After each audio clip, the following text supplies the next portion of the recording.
Welcome to the Galen Trombley Show. You can find me on Facebook at Galen Trombley, on Instagram at Galen Trombley, and on YouTube at Galen Trombley. Spelling GaelenTrombley. Enjoy the show.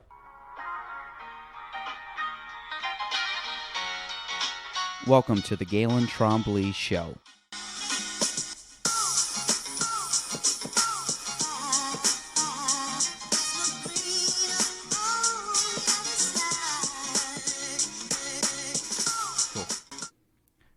Welcome to episode 144 of the Galen Trombley Show. My guest today is Dillon Snell. Dillon, welcome to the show. Thanks for having me, man. Pumped to be here. I usually do like a little more of an intro. I changed it around. I don't really have a formal intro. I thought about doing one, but I mean, I don't keep things consistent. Sometimes you just talk and then I forget to actually announce the guest. But you are a loan consultant in business development at Cross Country Mortgage in Plattsburgh. Correct. Literally like walking distance to the I office. walked here today, yeah. And people were saying you can't believe you walked here, but it really is. It's like 2 blocks. What's the address? 64. We're 123, so it's Yeah, really it's not right that there. far. Yeah. So Dillon, for anybody that does not know you, give us a little rundown who you are and how you got into the mortgage business. Yeah, which that's is kind of new. Yeah. So grew up in central New York, a little town called Little Falls in the Mohawk Valley. I grew up on a farm down there. I graduated Little Falls High School in 2011. After that, went to Mohawk Valley Community College for a year. Thought I was going to be a track star, hammer thrower. And after that, I went to SUNY Cobleskill, got a degree in dairy production and management. Joined a company, Pool and Grain, in 2013, and I worked with them until 2021. In that time, I bought 2 houses from Adam Crosley. So we kind of knew each other a little bit. Actually, you were the realtor on both those deals. Yeah, I'm familiar. Yeah. And, Adam had a position open up for like an apprentice type position for loan consulting. So I jumped ships, did a total 180, went from agriculture into the mortgage business. So let's dissect that. Let's go back a little bit. Sure. When did you get into hammer throwing? Well, I was a discus thrower in high school. Okay. I was like, so three sports, football in the fall, loved football. That's still my favorite one. Wrestled in the winter, and then I did track in the springtime, more or less just to kind of stay in shape for football season. Was it a big school? We had about 120 kids a grade, not too big. Oh, but I mean, I grew up with Shazy. Which which is like 20. A third of that. Yeah. So hammer throw, football, and then you said wrestling? Yeah, wrestling. Wrestling was the hardest sport I did. Definitely put you in the best shape for the rest of the year. I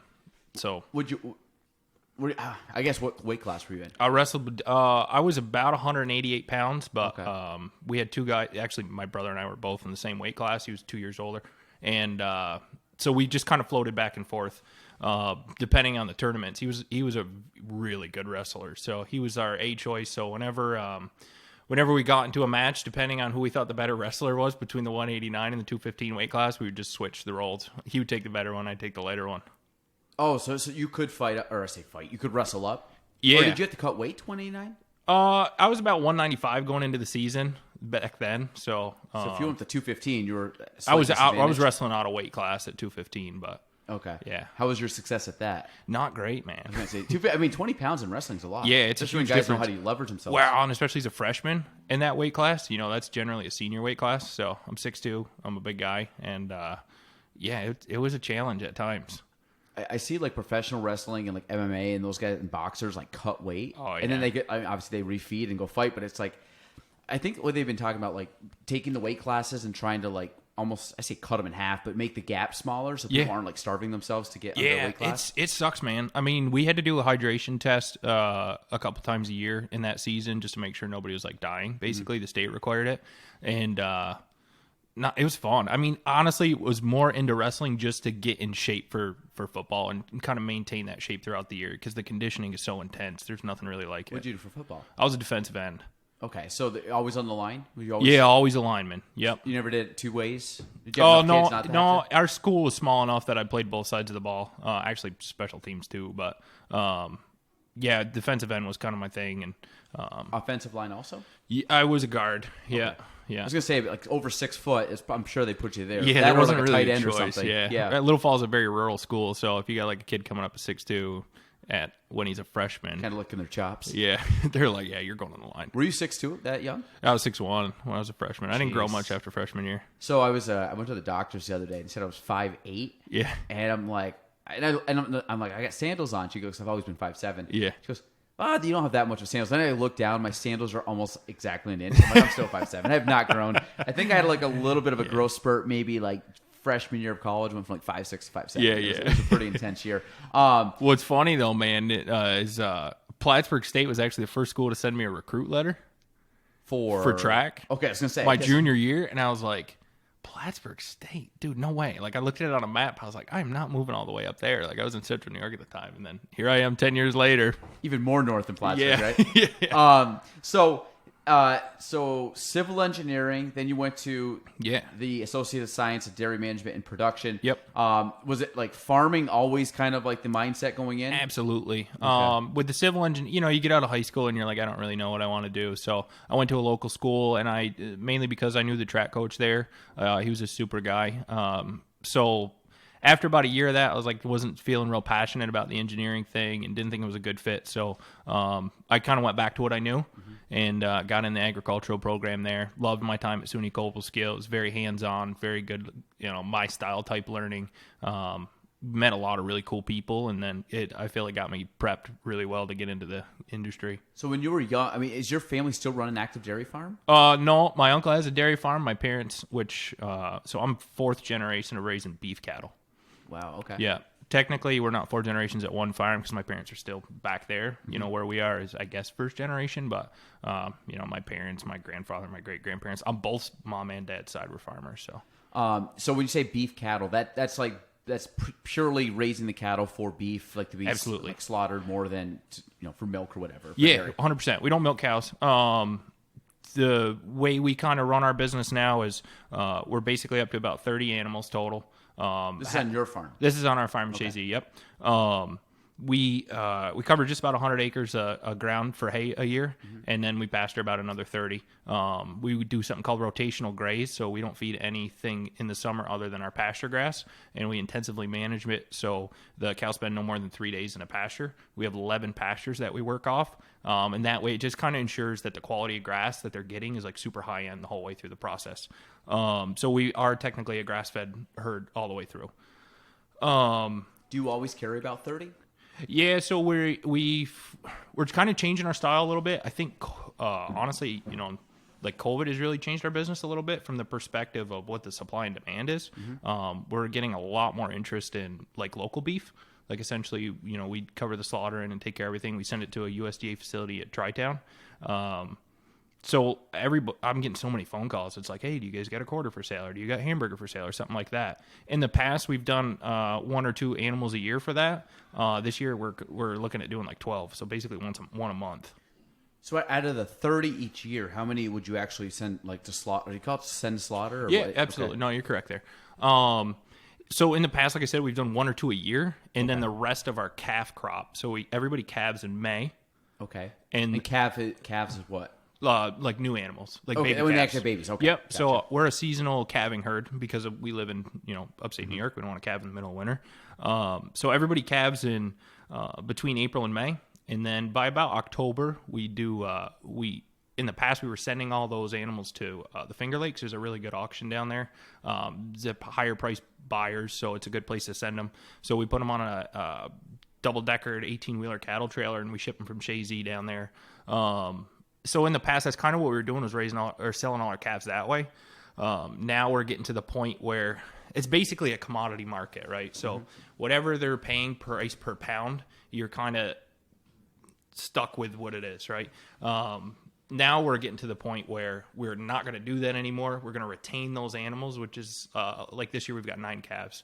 So we'll retain those 9 calves. We will keep them between 18 and 24 months. Okay. And then that's kind of when we'll hit their slaughter weights. So, I mean, So if you only slaughter 2 per year, roughly, I mean, so it was a very small scale. Oh, yeah. So when you're talking like people reaching out and saying, "Do you have a half a cow?" You're like, "No, we have 2 cows." Yeah, total. we couldn't fill the order. We still can't. That's the thing. It takes so much time to get there that we're probably still at least a year out before we're ready to start hitting 1 a month. Before we can start slaughtering 1 a month consecutively. And that would be how many how many in like the pasture would you need? Like right now you have 30. Do you have to get the 60, 50, 40? Oh, no. I think we could honestly, we would have to be about 45, basically. So and then that you could just keep rotating through? Yeah, so about so the way our herd's set up right now is we've got about 10 mothers, between 10 steers, which is something getting ready to be butchered, and replacement heifers. Animals will breed back.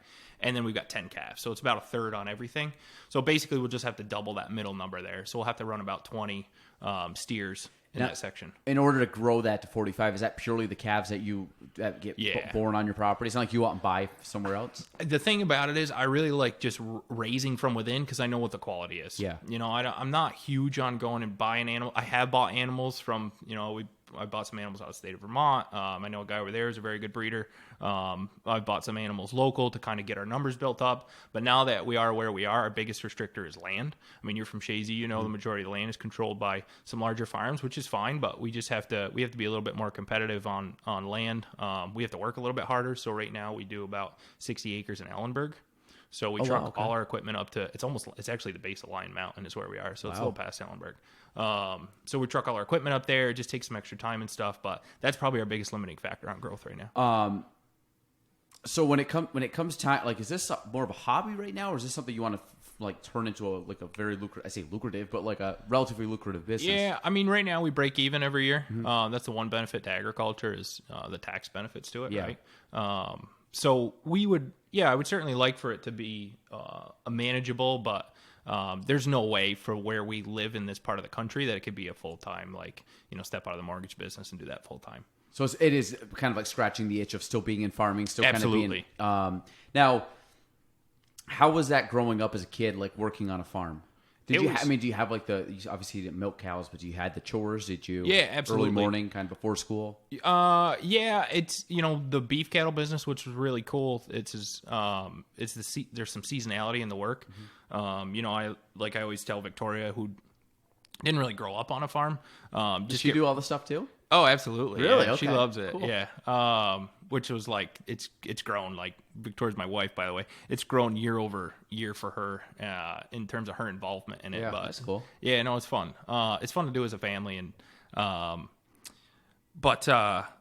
growing up, basically looking at where am I going here? I'm having a brain fart. The seasonality of what goes on. So springtime's always get all the fence repaired for the season of what happened over the winter, right? We live in upstate New York. There's snow, there's frost, fence gets out of whack. So you spend a couple weeks doing that, and then you're kind of getting prepped and ready to start your haying season. That runs you through most of the summer. Then as you get into the fall, you're bringing animals in the barn. So there's not day-to-day chores really to do at the level we grew up with. Where we are now, it's more of like a cow. So what our day looks like now is, we get up every morning. We've got a side-by-side. We take it out. We check the herd. We make sure everybody's healthy, looks okay. Nobody got themselves into trouble, right? And then when it's calving season, that's probably the hardest, most time consuming thing. If we know we have a cow getting ready to show labor, we'll check her once an hour throughout the night, so you don't sleep a lot during calving season. And then we get into haying, and haying takes quite a bit of time. But the difficult thing with managing a full-time job in haying is sometimes the sun shines Monday to Friday and it doesn't shine Saturday and Sunday. So working between your professional schedule and your personal schedule and trying to balance that. So when you hay, do you rent the equipment, or do you have a baler? Oh, no, I have everything except the baler. Okay. So I don't know if you know Brad McDonald. He does a bunch of baling for me. Mike Castine, I don't know if you know Mickey. Mike. Yeah, Mike just did some baling for me up in Ellenberg. He's a great That's where we usually get our meat from, is Mickey. Oh, yeah. So we get meat every year from Mickey. It's great. Yeah. So he helps me out a little bit with some of the baling. So so I was wondering if you kind of share resources a little bit amongst the agriculture up here. Some maybe friends. So Mike's a great guy. He helped me out when we were in a pinch up there because we had some rain coming in. So he helped me get the bales, get that stuff baled up in a hurry because it's a challenge to get equipment from Shazy to Ellenberg or Lion Mountain. So so he helped me in a pinch right there. Other than that, it's just the toughest thing about it, honestly, is all your costs, your input cost is so incredibly high, right? Like, no, I feel bad, but it's just the way the system is built nowadays, especially coming from like pulling grain and really seeing, farming from a business perspective. Like, a young person can't get into it on their own. Your input costs are like so insanely high. What's the margin on stuff like that? Like, cause Pennies. Pennies. So, cause you gotta think agriculture is a very, kind of deem it like an archaic, you start off like hunters, gatherers, and then you start growing as like people have been farming for centuries or thousands of years, and it's like in whatever that might look like. So now you start looking at stuff that's able to be processed, quicker produced, things like, and you start to see that the farming market, especially milk prices and all this stuff that are starting to take a hit because the margins aren't there. It's like, there's a lot of work into it. Oh, it's the work, it's the input cost, the cost of everything. It's just so insanely high that, like, if you go out and do hay and, your tractor has an issue, right? You blow a tire and it costs you $1,000 to fix it. Like, you just ate up the majority of your margin from your haying crop for the year. So you have to be like super careful. A lot of guys are farmers are incredibly innovative on doing repairs themselves in order to kind of cut costs down. The biggest problem with agriculture that, I see, and I think most of the country is struggling with, is it's a commodity market. So you can't go out there and name what you want to get for your price. They tell you what you're going to get for your price, and it's super volatile. Coming from the dairy industry, the price of milk in 2013 was like between $24 and $26 a hundredweight, the units in which they sell it, and then a year later, it's like $12 a hundredweight. So basically, what they're getting paid, it'd be like if you were buying a $40,000 truck from Della, and the next year somebody told Della, all your costs are the same, if not a little bit more, but now you can only sell this truck for $20,000. It's not really fiscally way to do things. So if they could make $1 at $20,000, well, now you have to sell so many more units in order to make the same level of income. And so that's basically the system was what's driving the growth within. That's why you see these farms getting so expansively large, because they're running off penny margins. Now, when you see, like, what happens with, like, acquisition of farming? Is that just people that are just burnt out, want to get over it, or are just going out of business kind of deal? Because you start to see, like, some at least I feel like over the last, handful of years, decade, or whatever, you're starting to see a lot of farms sell to other farms and might kind of merge. I mean, what's the process of that? Is that, like, the reasoning behind it, or... I think it's a couple things. So one, the younger generation of those smaller farms are kind of watch their parents struggle their whole lives, and they, seeing what those kids go through in school and realize what's out there outside the farm and the level of income they can make, and they don't have to work 7 days a week, 15 hours a day, and they can make way more money not farming, right? So unless you're super passionate about it, it's easy to kind of walk away from the farm. The biggest reason we see farms give up at this point is, one, the average age of the farmer continues to go up because the input cost to get in is so high that young people aren't doing it. So you're just seeing larger farms grow, and they're acquiring the smaller farms. And the smaller farms, again, from a marginal perspective, they're getting paid the same unit price for their product as, like, a 50 cow dairy gets paid the same as a 1,000 cow dairy for sending milk in terms of that unit price. But if they only make a penny or less margin on it, they can't sustain any type of growth or business standpoint. They're not making any money. Do you find that these eventually, like, what's the future of farming? Like, do you see, like, is there trends? Is there stuff? Is it going to be sustainable? Yeah, I think the trend right now is, I hate to say it, because what used to cover the landscape was mom and pop dairies on a small level between 30 to 80 to 100 cows. That's essentially going out. Unless that farm, I know a lot of farms at that level still, and they're profitable, but they essentially have to have zero debt, right? They can't carry any debt throughout the year, otherwise it's not profitable anymore. You can't pay for the normal day-to-day cost on top of, like, a installment loan with that, right? Like, they can't have a bunch of tractor debt or a farm debt or anything like that if they're only getting paid penny margins. They got basically enough to buy the cow feed and continue to stay going. Where do most of these people make the money, though, like farmers? You said the margins is commodity, and you said it's kind of more scale, like the amount. But, like, if you're saying, like, a lot of them are barely making money to rebuy feed, is there, like, incentives, obviously grants, things like that? There's a little bit of that. This past year with COVID, there was quite a bit of funds that came out. So farmers qualified for the PPP money, like most small businesses did. There was some COVID relief funds that came out, which kind of helped offset the debt a little bit. there is some things like that throughout the year. More or less, the goal is kind of just to break even. They're not turning like a huge profit for the most part, but if they can break even, that's the goal. No, a lot of these farmers, is that their full-time gig? Oh, yeah. So they live, breathe. Aside from a guy like me who has 30 cows, anything other than that, it's like a full-time gig. Yeah, I mean, it's just fascinating because obviously, I mean, from Shazy, the Drews obviously, and then Rovers are kind of the two major ones, and you've seen them your whole life. Like you've seen and they're different farming. One's chicken, one's Rovers is more cattle, right? Yep. Yeah, that's a dairy farm. Dairy farm, yeah. So you look at like you said, the amount of land and just the process of what they have going on, and the amount of people that work there, and the amount it's a major business in our area. Yeah. Like, and I've never been in it, so like I kind of look at it from afar and just like, is it something now, knowing that, I'm 30 years old. When I was a little kid, 5, 6, 7, 8, 9, which is 20 plus years ago, it was much different than it is now. So it's like, I feel like I'm removed from the farming industry. You go to like the minor farm in Chazy, which is still up and running. They're still doing stuff, but I find that's more geared more at like research and more like development of like agricultural systems. I would say a farm like that is structured definitely differently than like a Rovers or a Tony the Pier or something like that. Tony, one of the local farms. Yeah, Tony's been at it for years. Yeah, as long as I've. So here's what I think is really fascinating about from their perspective. These guys that are still in business and doing a great job. Yeah. The level of education they have and the specificity to their industry and like how far advanced they are in technology just blows my mind. Did Andrew, is he back at the farm? So Andrew, Tony's son? As far as I knew, Andrew... So he went to Cornell, right? Yeah, I think he just finished his PhD. Alec is back there. Yep. I don't know if Andrew will take... So Andrew got a PhD in essentially the industry that I worked in, which was animal nutrition. Okay. It was funny because we would go...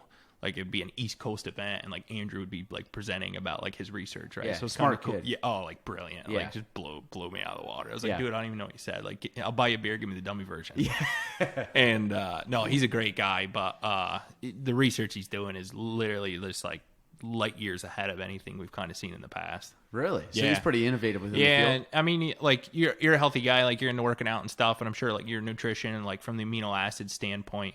The meats. Yeah, so they're looking at like, when we feed those amino acids as a limiting factor, right? Like what's like the base level of amino acids we can feed to get like a profitable return on our investment, which is pretty cool. Because they sell beef right there. They do, yeah.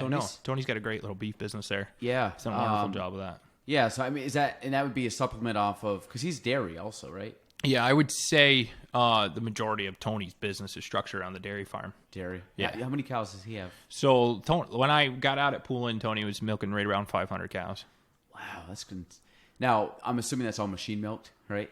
Yeah. You're not going out there like the old school bucket. And, oh, God, no. Because my family, my grandfather's brothers grew up on a farm, or had a farm out there. My grandfather grew up on a farm back in the 20s and 30s and 40s, but his brothers still had a dairy farm. So when we went over to visit them, this is years ago, and I was, I think, still in high school, and we went to their house, and again, this is Ireland, so you're talking very agricultural, cool. like a massive agricultural, just sector of that country, and we went in. They were, milking cows and switching them out. And it was just when our cousin, or his son, was running the dairy farm. It was cool. I mean, you see it at home, but then you go into Ireland, and you just kind of see it. And it's like it's all the same stuff, but it's just with an Irish flair on it. And it's cool because they're all they're farmers, and they're that was kind of my family, my Irish family. Like a portion of them were farmers. One was a butcher, and one like But it's kind of that's really cool. It's a very like Ireland and certain parts of Ireland is.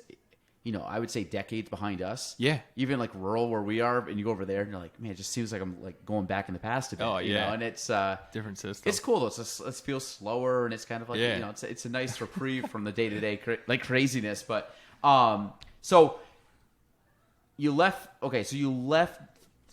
Your main gig is agriculture. You're still part of it. Still, like I said, it's still a big part of your life. I got the bug, man. I'll always do something involved with agriculture. But now you switch to financing mortgages. Homes.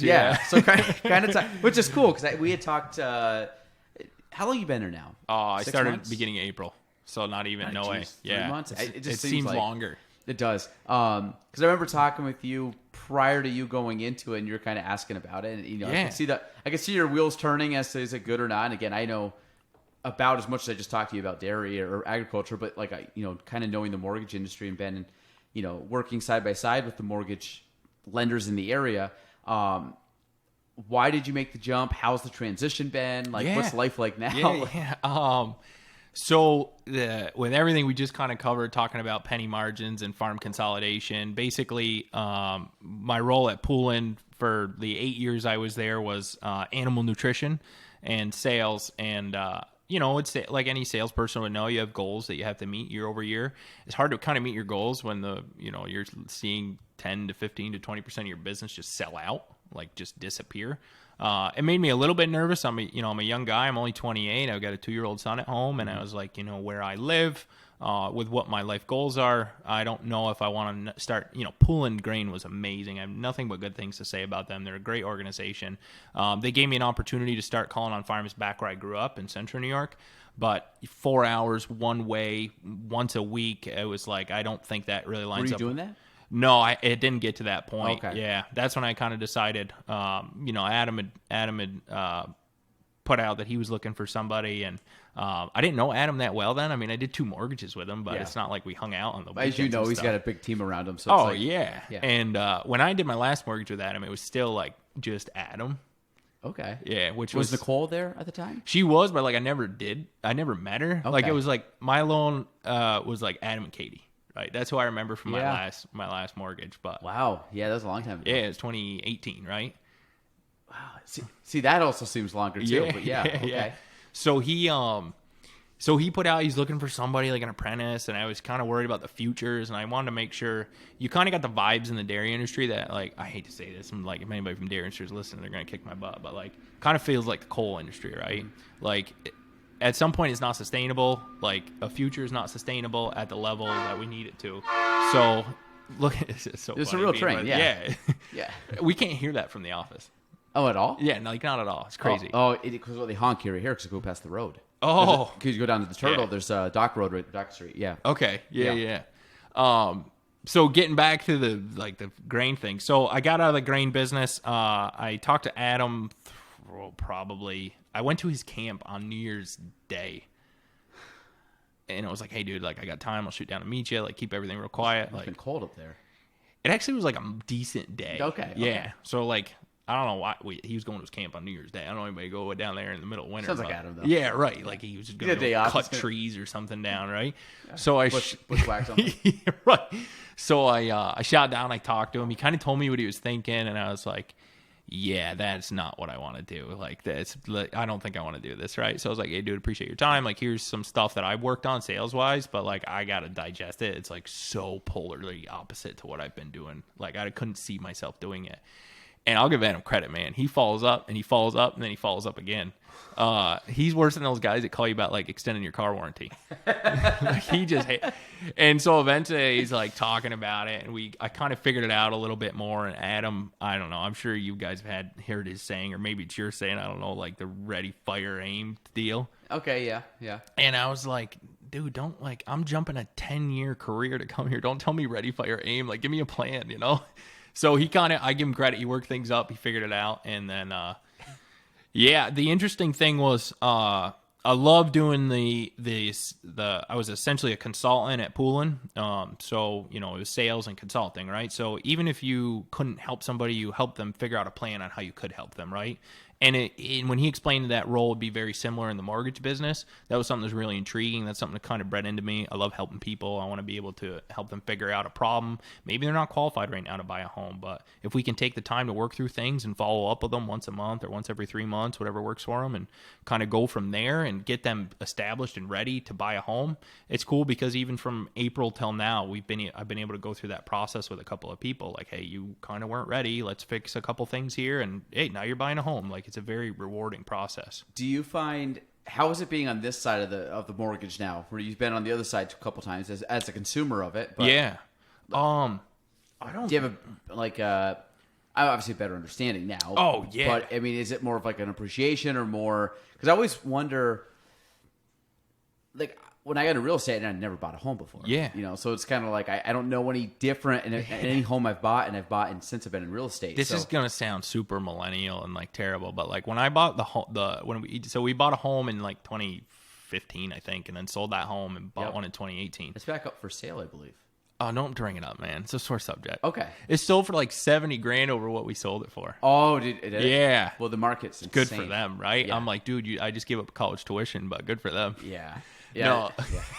Yeah, the market's stupid right now. Yes, but no, it's good. I'm glad it sold. Good for the people. They're good people that bought it. But yeah, so being on both sides of it, I think I have a great like appreciation for the people like going through the process because again, it's gonna sound bad, but like I kind of just trusted Adam.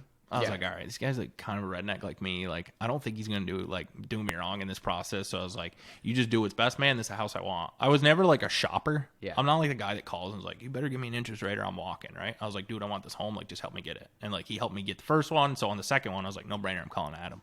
He helped me get the second one, which is like a way sketchier deal. Not from his perspective, from the seller's perspective. Yeah. And so he like helped me through that. That was a nightmare, but we ended up making it work. And then, you know, I'm happy now, but yeah, it's I definitely have an appreciation for like especially those first time home buyers, like talking to them and helping them figure it out. And do you find like how does the people that shop around like what's your? I get that a lot. Like people will be like, hey, listen, go, because people ask us a lot is we don't find it as much now as we did when I first got into business. Because back then, everybody was like, I just want to buy a home. And that was right after the mortgage lending issue or the subprime mortgage in 07 and 08. And when people started to come, they were like, hey, I just want to buy a home. And like, well, you haven't talked to a bank yet. And then you find out they're not qualified. It's much better now. But now you get a lot of people. I'm like, listen, like these people are good. They do a great job. And then you get the ones, well, I'm shopping around. Yeah. So I'm sure you hear that. There's certain things that we hear, like in real estate, where you just kind of like roll your eyes. You're like, sure, go do it. Like we know they're gonna do it because someone told them to do it, or it's just like it's kind of like a what's the word? It's kind of like a something just in the industry that people expect. That it's just like, well, you really don't need to do that or shouldn't do it. But I get it. Everybody's telling you to do it, but you know. Yeah. I mean, the way I kind of position myself on those deals is like, even when I was in the grain business, it's just like follow up. You know, so if I talk to somebody today, honestly, and they're like, well, I'm going to talk to another, you know, lender tomorrow at 9 a.m., I call them at 10 a.m. Mm-hmm. I'm like, hey, how'd it go? You know, do you have any questions? Like, even from their perspective, like, you don't have to tell me all the numbers, but like, do you have questions about like how these things lined up? We need to make sure we're comparing apples to apples, because 9 times out of 10, you're not. Yeah. Like, homeowners insurance quotes are different, or mortgage and PMI quotes are different, or they may use the wrong taxes sometimes. That or not even throwing the taxes in. Yeah. So mortgage, my principal and interest is this. Yeah. What's the whole thing? Yeah. So I try to, again, play that consultant role. Like, if they need help with anything, I always tell them, hey, I'm here for you, which honestly, that's how I truly feel, right? Mm-hmm. And so I want them to be able to call me, and if they have any questions, and follow up with them. And, you know, it's fun because you get to learn about people. So if they've got stuff going on, you know, if they're going on vacation, like I call them when they get back from vacation. Hey, how was your trip? Right? Just checking in, see how everything was. Like, I know you put an offer in a couple weeks ago. We didn't hear anything. You went on your trip. Like, you know, how's things going with you? And, you know, just, I think that kind of stuff, make it a little bit more personable so it doesn't feel like a bank transaction. So one of the things when I started getting into real estate, I looked at, you know, being a low man on the totem pole and not like doing a lot of business. Nobody knew who I was. I was a young kid, still in college, to get to the point where, hey, I want to become, you know, the top agent in the area. Okay, how do I do that? So I remember looking down, and I still tell this all the new agents today. It's like, what is my competitive advantage as a 21-year-old kid that's selling real estate that has never bought a home and still lives with mom and dad? Like that was truly it. And realistically, it's like, you don't have the experience, you don't have the connection. So then it's like, okay, what do I have? Well, like you just said, I can be super persistent and not like over the top, like pushy, but persistent meaning if I'm gonna keep my notes, I'm gonna be very organized. I'm gonna follow up. I'm gonna tell you when I'm following up, and then I'm gonna follow up when I told you I was gonna follow up. Which most people don't do that. No, which is simple. Like, I look at it as like, if you tell someone you're gonna call them in a month, and then you don't check in for 3 months, like that's just bad on your part. Like that's like, bad business. Yeah, but it's not even like you take away the business side. It's just like you're saying you're going to do something, just do it. And it could be anything. It could be like, hey, Dillon, you know, like, hey, man, can you like stop at my house and grab something, you know, I don't know, like I forgot something at the house. Can you bring it? Like, okay, I'll stop in. And then I just don't, and you're like, hey, Galen, did you grab that? I'm like, yeah, no, I just skipped it. Yeah. Like, it's almost like saying that to someone. Like, you're saying you're going to do something and totally, or like, hey, we're going to go get lunch on Tuesday, and I just don't show up to the meeting or don't show up. And it's like, you know, if you follow through on what you're going to say or what you want to do, But that is so being organized and just being persistent. Like you said, most people, at least I'm going to say this in the real estate industry, my guess is mortgage is very similar. A lot of people don't follow up. No, It's like, no way. And it's the simplest. You don't have to be even good at mortgages. Yeah. And Just it's be organized. They're like super black and white about like it's either you're a yes or you're a no, and I'm not explaining why. Like we hear that so much. Like, hey, I just called this other lender, and we were working on some stuff outside the area now too, right? And I hear it a lot more outside the area than I honestly do in the North Country. I think North Country is really good about their service levels, but Gotcha. Okay. Yeah. For some of the stuff we're working for outside of the city of Plattsburgh and outside of Clinton County, it's like I call Quicken, right? And they basically said yes or no, and then like hung up the phone. Or, I called this, Jim and Pete's mortgage business, and they were like, hey, you're not approved, and kind of like just left it at that. And it was like, there was none of that follow-up. There was none of that helping them get to the point of which it may be. They're probably going to be a no with me too, right? Looking at what we need to be at for required numbers. But I at least want to show them how they can get to a yes. I don't want to just kind of leave it at a no. What happens, like if somebody doesn't qualify, like where do they go in your system? Yeah, so we run like a lead tracker and a pipeline. So our pipelines for deals that are kind of working to get closed. Our lead trackers are follow-up system, which I love Microsoft Excel. And honestly, that's kind of what we're using right now.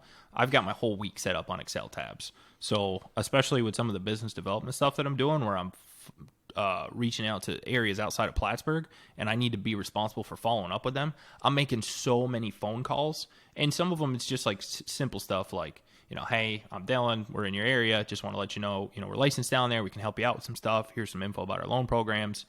That first call, if you make 30, 40 of those a day, it's easy to kind of lose people in the system. So I've got everything structured on pipeline or on Excel, and then I put it in my calendar too. So if I know for sure, if I call somebody like, hey, now's not a good time, can you call me, next Tuesday at 10? I just go right to Outlook, fire it up, put it in at 10 o'clock, and then kind of run it that way. So if somebody needs a follow-up, it goes in my calendar like as soon as they tell me they need a follow-up. So if somebody, say, hypothetically, you call somebody, don't qualify, maybe they're short, maybe they're a 580 credit score.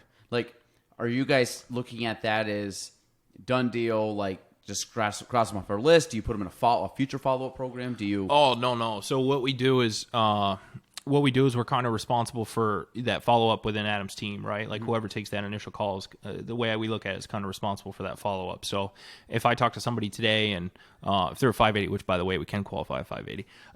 If they're, let's say they're like a 550, right? We've got this really cool tool that we use to help them like give them what if scenarios. So we look at all their liabilities and say, yeah, you're a 550 now, but if you pay this down to 30% a limit and you do a couple things here, your projected score is a 590 in a month, right?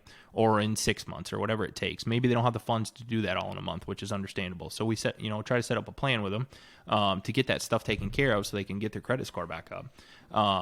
And then I just talked to somebody today. I have a follow-up with her. I just put in my calendar for January 1st of next year. Mm-hmm. And I know who it is. I've got the file built and I've got my notes section, and I'll just reference the notes and give her a call in January, and we'll get her refinanced. How do you, because most of your interaction right now is over the phone. Yeah. So how do you structure your week up? So right now, the way I kind of do it is, I would say about half my time is doing local stuff, like basically assisting Adam with his team, and pinch hitting, I guess is a good way to put it. So I did get licensed before I joined Adam's team, so I'm not just like an assistant to the team. I'm actually like a licensed LO at this point. So I will originate loans in Plattsburgh for Clinton County. We kind of just run the schedule with 3 LOAs right now. So between, Nicole and Michelle and then myself, we can kind of do it. And then if we get real busy, like Adam will jump in on some stuff. And then, yeah. Oh, so how do you structure your week? So right now, like Mondays, do you do certain things? Tuesdays, do certain things? Yeah. So we use, I don't know if you're familiar with like the core. Yeah, you heard anything with the core? core? Yeah. Talk to Adam many I'm times. super pumped. We're going to see Rick Ruby in 2 weeks. Are you? I'm fired up. Where is it? Texas, Florida? Dallas. Yeah. I had Who's no going? idea. Just you and Adam, or No, me and Michelle and Nicole. Oh, it'll be fun. Yeah, he's in the sales. Yeah, this team good now. group. Oh man, he's like, I had no idea who Rick Ruby was. So Rick is actually opened 3 branches with Cross Country Mortgage. Really? Yeah. So his stuff in Michigan, North Carolina, and there's somewhere else. Adam gave me, it's up on my shelf somewhere. He gave me a book that he co-wrote with the girl there. Oh, I think I know who you mean. She's like a big deal in Florida, I think. Yeah, if you said her name, I'd be like, yeah, that's it. But yes, no, keep going. So, yeah, Rick. Yeah, so I kind of took Rick's mentality. He helps you like figure out your week, which Rick is a wild man, and he's what I like about Rick is like I like to do business like that. I'm not a very like social media guy, right? Like I just want to pick up the phone. I want to talk to people. I hate sending emails. I hate sending text messages. I will talk to you on the phone all day long. If I have to send an email and a text, I will struggle through it and I'll make sure it gets done, right? But I would much rather call and like get the same thing taken care of in 30 seconds or if it takes 15 minutes, I don't care, but I'd rather do that on the phone than be sending emails. I hate emails so much. Well, I mean, like take like the core. They do certain like days of the week where like Tuesdays they call this person. I mean, do you do that? Yeah, absolutely. So right now the way I've got it set is especially because we're trying to grow in some new territories.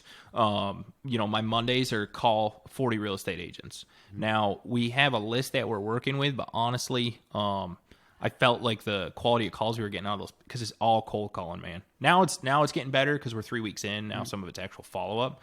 But if you call somebody like half the country away and you're like, hey, we're a lender, we're licensed in your state, like 9 times out of 10 they hang up the phone on you. So it's like you just got to be so persistent and like doing sales, especially doing sales with farmers, which I love farmers, but like I feel like I went through the military for the last 9 years working for farmers in terms of like what they required. You just get a thick skin. So it's like just rainwater down the back. Like phone, somebody hangs up on you, that's fine. You got another number to call and just keep going. And honestly, those people that like hang up, I have a separate section of list for them where it's like voicemails or like hangups, and I'll keep calling them until they tell me to stop calling them because I know deep down like I'm gonna help their people. Yeah. Like we have better deals to help their people, and I'll follow up better than like any service that he's getting now. So I'm just working to the point to get communicated with. A lot of that's what a lot of it is. Real it's just real estate mortgage. It's all the same. It's like you talk to people, you're gonna get no, and what happens is over time, people that were telling you no, finally they're like, you know what? The guy I always use, I haven't heard from in 3 years. Yeah. This guy calls me 5 times every like 6 months, and or whatever it might be, 4 times, once a quarter or whatever. At least I hear from the guy. Eventually, that always like. There's so many people that they've told me in conversations like, "This is our agent." I'm like, yeah, it's great. They're an awesome agent, and then I see him again, and I see him again, and I see him again. We don't even talk business. We talk about whatever else. Next thing I know is like, hey. What do you know about that house in there? I'm like, oh, I don't say this, but like in my head, I'm like, oh, I thought so-and-so was your agent. Like, so now all of a sudden, now I'm the guy that is more their professional of choice or whatever that they're going with. And I've had plenty of people either I go list the property, and it's happened to me on the other side too. Like I've seen past clients that have listed with other people or bought with other people. It happens, but you can knock the door down on a few deals. And a lot of the ones that, as you do this more, you're going to find the ones that are transitioning to you are better than the ones that jump ship. Because for sure. Like they just start to you kind of morph the relationships that you really want to build. So sometimes I see past clients that bought or sold with someone else. I'm like, fine. Like they weren't like I didn't really gel great with them. It doesn't feel like a slap in the face. And then I get these other people that start to come over they might have bought with someone else. I'm like, we're awesome. Like, Like, I'd much rather have these people take the place of those people. So, well, and you can only do so much. They give you their worst stuff to begin with, right? Yeah. And when they say to me like, well, I got a guy, I don't think we can get him qualified, and his credit's really bad or whatever, right?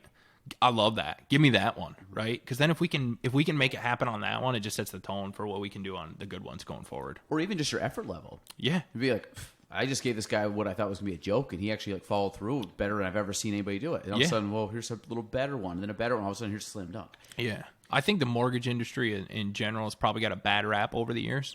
And definitely since 07, 08. Yeah. I'm excited to bring like a more of a service level type deal to it.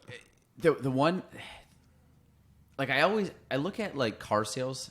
Yeah. The thing with mortgages, and I think with real estate too, is like a lot of the stuff is you can't really change. And if people say like used car salesperson, I'm like, if a realtor has that moniker of the used car salesperson, they suck as a realtor. Yeah, because, and it'd be the same as mortgages. If someone's just trying to throw it down your throat to get a sale, the ones that really stick out, like to me, turning away sales and business. Not that I'm like saying I don't want to work with you, but I might tell you if you're telling me about a house and say, hey man, I know you want to do it, but like all the information you're getting me like doesn't really make, in my eyes, like knowing this really well doesn't make sense. Like, why don't we wait 6 months, or why don't we wait a year, or how about instead of buying that, $350,000 home that might have 5 beds, 3 baths, and all this great stuff that you want, like, great, I make more of a commission, but why don't we just buy like a nice little starter home for like 170 Right. that you have no family, or it's like you got a spouse and no kids, and you have no plans to have kids, and you're planning in 5 years to move somewhere else anyways. I'm like, why strap yourself with such a big house?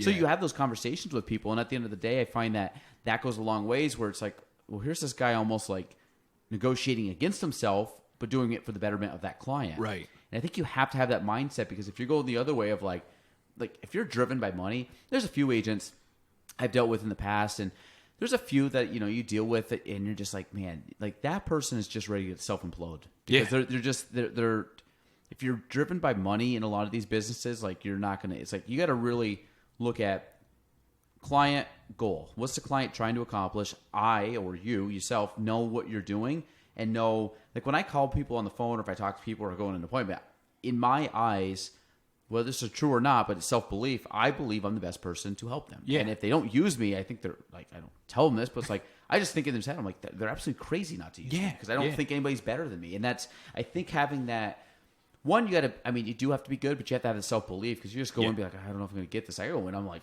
dude, you want to use me. Absolutely. So I think that goes a long ways too. It just projects the confidence. Like, this person knows what they're doing. Yeah. 100%. No, I totally agree with that. And you don't mind the calls. I'm just saying, because it is, like you said, you get a lot of no's, you get a lot of rejection. It's repetitive. No way, man. No. It's like a little game. Yeah, I've been beat up way worse than that. So in a day, how many hours do you think you're calling people? It depends. It depends on the day, right? So each day is structured a little bit different. Right now, it's basically 2 days a week of just full on realtor calls for half the day. Mm-hmm. And then it's hard because it's still mixed in with like some of the local business, right? So I may go in Monday morning, and my Monday day is to call 40 realtors and try to get it all done before lunchtime. But you know how it is, man. People are busy, so you may make 40 calls but only have 10 actual conversations, mm-hmm. right? And then in the meantime, you've got somebody calling in because they're like, hey, I need an update on kind of where things are at. Or, hey, can you run, I'm not going to go with this property. Can you run numbers for me on this property, right? So it kind of breaks up the system a little bit. But I would say at least try to do 4 hours a day of phone calls. And then what's the rest of your day kind of structured like? Mainly just originating loans. Oh, okay. The interesting thing is when I started, I did not love the Team Crosley Facebook page. It was mainly just corporate kickouts of what their ads were, which I think some of them are very informative and good, but we weren't building a connection there. Yeah, boring. Yeah, nobody knew who we were, nobody knew what we were doing. So before I got onto the finished all my training and coming on board, which I did an immense amount of training, which is good. You need to, right? You're financing homes. I had a little bit more time to do some social media stuff, mainly just Facebook. So I set up a little team in house there. So we're kind of doing some small scale marketing stuff. We try to do a realtor spotlight once a month, showcase a local realtor.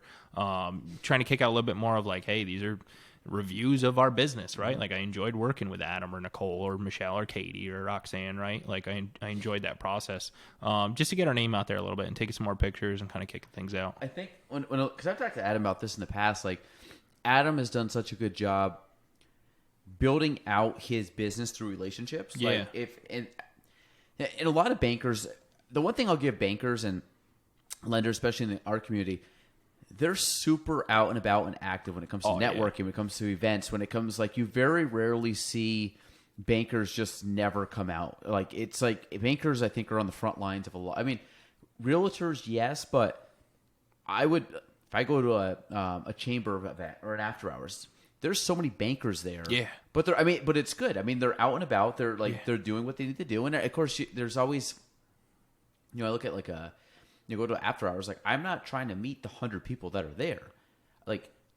There's other realtors. I don't care who they're talking to, because my thing is I focus on myself. I'm going to talk to a couple people. I'm going to talk to a bunch of people that I already know. I'm going to try to make one or two connections. If it turns into something, great. If not, I get to meet someone. And right. I don't go in with the idea of I got to meet 7-8 people today. I just go in. I'm I don't know. I'm going to see some people that I know. I'm going to see people I didn't expect to see there. I'm just going to. I might not even talk to anybody new. I might just go and reestablish or go deeper on relationships I already have. Right. But Adam has done, in my eyes, probably the best job at just really going after knowing knowing kind of where his business comes from, knowing who is important to him, and then doubling down on those people and going deep on those people. But then also knowing, because I was saying before, and I've had this conversation with him, I don't find as many people are coming to us saying, I haven't talked to a lender.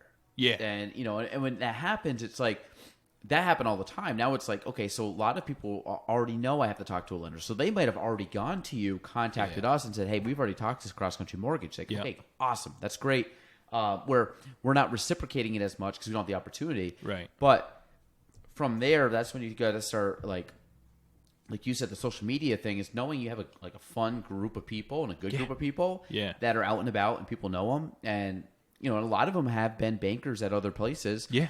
So you look at that, and it's like, how do you showcase the personality of the team? How do you showcase the culture of the team? Right. And it's not, hey, if you, here's a lender mortgage tip that you're like, I could have showed that here. I could put that in Arkansas, and it wouldn't have made a difference. Right. But they can't replicate a Nicole or a Michelle or a Katie in Arkansas. No.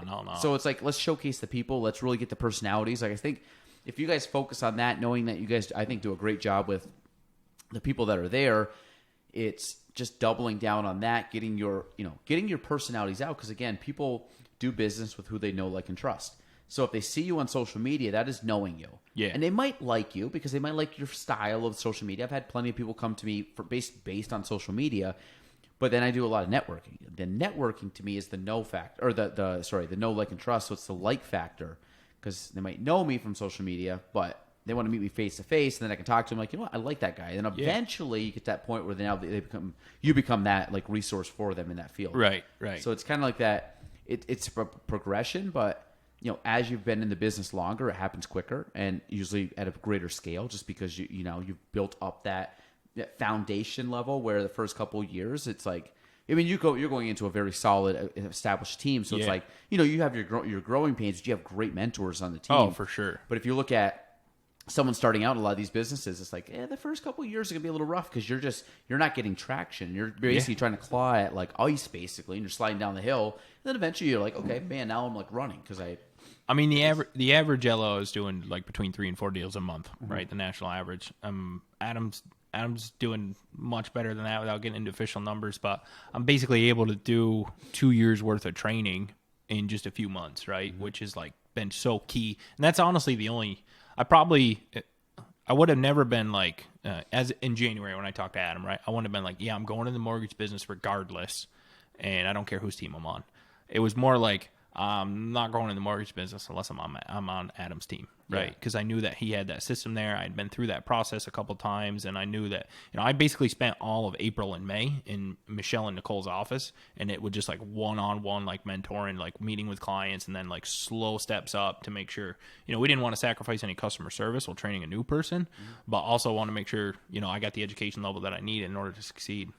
I mean, any position you go in, it is not just, mortgages, real estate, or business. It's like, you got to find that mentor. It's the quickest way to success. And, like, as you grow, then your mentor might become a coach. You might pay for coaching. You might pay for, or you might go after people in other fields. Like, that's something I always continually try to learn, and things evolve. Like, right now, I have, like, a coach now basically for trying to learn how to be a leader in systems and, like, organizational stuff, because it's like, and I don't want to, sound cocky, but, like, the real estate stuff is, like, autopilot. Like, I really know how to do that because I've spent a decade doing it. It's like, I know how to help people with homes and real, like, selling. Like, that doesn't change too much. There's a few things that change, but nothing. It's more of, like, trends, like, in marketing, or trends in buyer behavior, trends in, like, the market. But then it's like learning how to, deal with multiple employees, how to deal with conflict, how to deal with resolution, how to deal with all these things that I never had to do as just an agent. Yeah. And I'm not good at it. Like, to me, it's like, okay.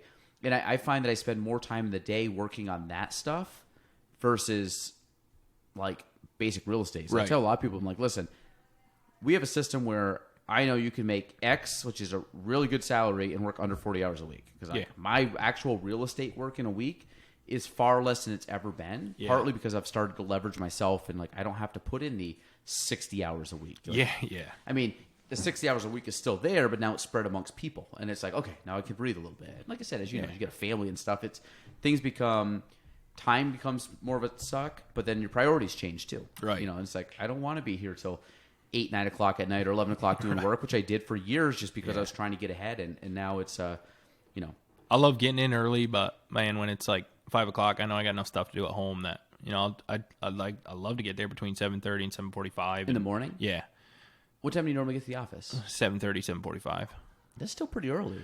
Yeah, for bank people, that's really early. For farm people, like you're way late, man. Yeah, So- yeah. I was gonna say the sun's like pretty high in the horizon at that point.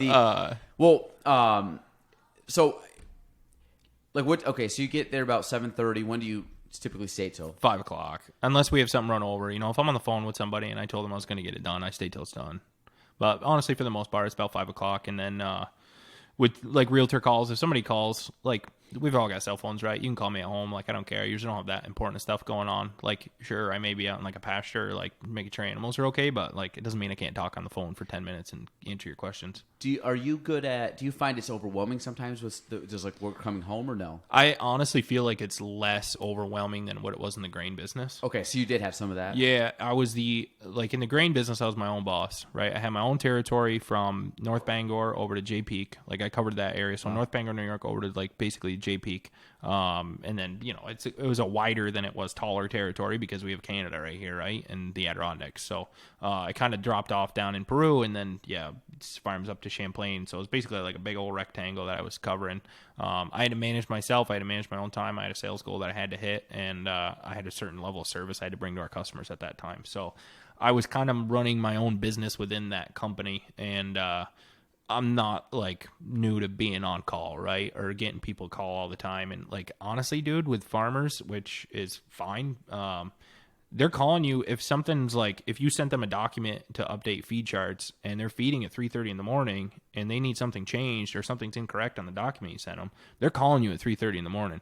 Nobody's calling you at 3:30 in the morning to talk about interest rates. Yeah. So that part's like, that's where I kind of feel like it's maybe a little bit less. It's interesting to hear the team dynamic coming from that world to this world where like, some of it's like, oh man, it's like the phone rang like 15 times this weekend. And I'm like, oh man, the phone only rang like 15 times this weekend. So I think it's just the way you kind of look at it, and it's what the people need and try to figure out how to manage around it. But that's sort of all I've ever known, so that part doesn't bother me too much. I've spent a decade with being like on call, like evenings and weekends, and I really try a lot of the time now. Like if I didn't have a family, I wouldn't care. Like you said, I'm just like doing stuff. I can pick up a phone anytime, but now I really try to separate my time where it's like, if I do have stuff on weekends, it's like typically when the kids are napping. Yeah. So the kids go down for about 2 hours, and like 2 hours, I like as soon as they go down, like usually it's like I haven't ate lunch yet, so it's like nope, I'm gonna 2 hours on the thing, and then I'll eat. So it's like you start making, you prep and do a lot of stuff, and a lot of it, like I like the idea of we set our own hours. I mean, like last night I wasn't sleeping much. Like I didn't have really good sleep. Like I almost got up at 3 a.m, just started working, and just said, you know what, I can't get any sleep. Might as well wake up, and I have 3 hours before I kind of had like stuff planned to wake up. So I kind of looked at it as instead of just laying in bed and not sleeping, I might as well be productive. Right. And the benefit is I could really gain. I probably, like hypothetically, knowing my day today, probably could have got 50% of my like outreach calls instead of calling someone. If I'm like, well, you know what, I'll just send them an email this time instead of a call. Yeah. And then maybe I schedule the email to go at 8 a.m. They won't know the difference. Yeah. But I'm pounding these out at 3 a.m. That's funny, man. I've had such a hard time adjusting because I'm so used to, I used to jump in the truck at 6:30 and start my day at pooling, and I would just start calling people, like customers. Yeah, they're up. Yeah, I can't do that anymore. Yeah. So it's like so hard to be like, what time do you wait till about 9 or 8:30? Yeah, I mean, technically, like just because of like the no call list and all that stuff, right? Like respecting people's hours, it's 9. You got to wait till 9. I remember, it's funny. I don't do this anymore, but I remember when I first got in the business, 8 o'clock, I'd call people. Yeah. 8 o'clock. And it was like, and as I've gotten older, I'm like, you know what? Because when you're a kid, or when I was younger, they said like, okay, these are the best times to call people. Yeah. Home or before work. Oh, right. Lunch break. Yeah. Yeah. So it's like, okay, you have your basic like Tuesday, Thursday, 4 to 6. I'm like, well, one, I hate calling people at night because if they're at dinner, you hated that as a kid, and like I'm not disrupting dinner. And I always take the approach. Again, I'm not a cutthroat salesperson. The way I always look at it was, if they really wanted to use me or our service or whatever, they would call me back if they were serious. Like I kind of look at, and maybe I'm wrong. Like for some people, could I have converted more people if I was very like, hey, I'm calling you all the way up to 7 o'clock on a Tuesday night. Screw your dinner. I don't care. I'm calling you. I always look at them like, how would I want to be? I would not want someone calling me. And now with cell phones and stuff, you don't ruin really anybody's day. Because back in the day, remember the house phone would ring? Oh, yeah. And someone would get up and get it. And I'm like, why? Just leave it, let it ring. It's a voicemail. Like, right. You don't need to pick it up for them to say, don't want to talk to you. But I think just having, like, I try to set parameters for myself. I try to set boundaries. I really try, like, I'm definitely not perfect. When I go home, I really try to not deal with work unless it's like a very, I would say by about 7 o'clock, 8 o'clock, I'm not really responding to anything. Yeah. So if it's like a text or a call on something, I might read it and I'm like, it doesn't matter. Like I might read it and I'll screenshot it and send it to myself in an email. Oh, yeah. And then the next day I'll just show up in the morning, I'll see it and I'll just update it and I just say, no, hey, 9, 10 o'clock this morning, just respond to them. And it's 99% of the crap that you deal with, especially in our business. For most people calling me, it's typically like banking or attorney stuff, especially if it's closing. Yeah. They're not working until 9 tomorrow. So then I get some people with their schedules, but I'm like, they can deal with this tomorrow. Like and a lot of it's not to be rude to the client. It's just I have to set my parameters to myself. Otherwise, I'm just constantly in reactive mode. I don't want to be. Especially when you have a family. It's like, there's nothing worse than your kids wanting to play and you're sitting there on your phone checking emails and calling and texting. And I'm like, all right, look at it quick. Boom, boom, boom. Put it down. Just try to enjoy the family. And then, if they're out playing, you might check it fast. But I'm not sitting there. I try not to really spend much time on evenings. Weekends, same thing. Weekends, I'm like. For sure, man. I love my weekends. Yes. I'm generally doing more physical work on the weekends than I do all week. Just trying to get caught up. But the hardest thing to manage is honestly, like if we're up in Lion Mountain area doing hay, there's no phone service. So it's amazing, isn't it? Yeah, but it also sucks too because like unless I set that's the great thing about having the team. I could say to Michelle like, hey, do you mind covering me this weekend? Just help me out. Like I'm going to be up there doing hay, and then if she's got something, she's going to maybe her son or daughter's like sporting event. I'll be like, hey, I'll take your weekend back over. Like that's the really great thing about having a team. You don't feel like you're by yourself down there because there's no way honestly I could even take those calls, and I don't want to give people the message like, yes, I'm here for you like all the time. I think that's a good thing. Like, hey, if you need to call me, you can call me, and then not be there to answer the phone. Yeah, I mean the other thing, if I get to the team thing, absolutely, because there's a lot of agents that are on their own or one or two people things. Yeah. I'm like, so when you go on vacation, what happens? Your business just shuts down because you're the only person, or you don't go on vacation, or you don't enjoy like a time off. My thing is, I've always wanted like, hey, if you're going on vacation, like you might have people contact you, but just forward it to us and we'll take care of it. And just say, hey, listen, so and so's out this week. What home do you want to see? And you spread you extend the hand to somebody else. I just think that's awesome. And then the other thing too is people calling. I'll put my phone. I would say 80% of the day, like in a 24-hour time period,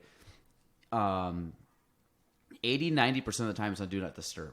Yeah. So if you call me, it won't even alert me that you called, and it's not a disrespectful thing to the client. It's just my phone rings all the time throughout the day. I get texts all the time throughout the day. So my thing is, I just don't want it going off because it distracts me. Oh, for sure. So if I can put it down right now, best thing about podcasts, 2 hours, I will not check that phone. Yeah. Sitting on my desk. I'll end up going. I'll check it after the podcast. There'll be a few text messages, a couple calls, a few emails. I look at them really quick. Is there anything that's like but like time sensitive before I leave? Can I just finish it quick? Yeah. If not, I'm out. Right. And then a lot of that stuff you just kind of, I'll maybe do tonight. I'll do first thing in the morning, and it's not depending on my day. So the do not disturb thing to me is huge because it just allows me not to be distracted. Yeah. And some people get pissed back because they're like, well, you never pick up your phone. I'm like, well, I always call you back. And I said, I know it's not ideal, but most people, at least I find, very rarely is everything super, urgent. And the other thing too is like, you can just text me and like I get it way quicker. Because most of the time I just screenshot it and send it to Nick and she helps me out with it. So it's like I don't even have to.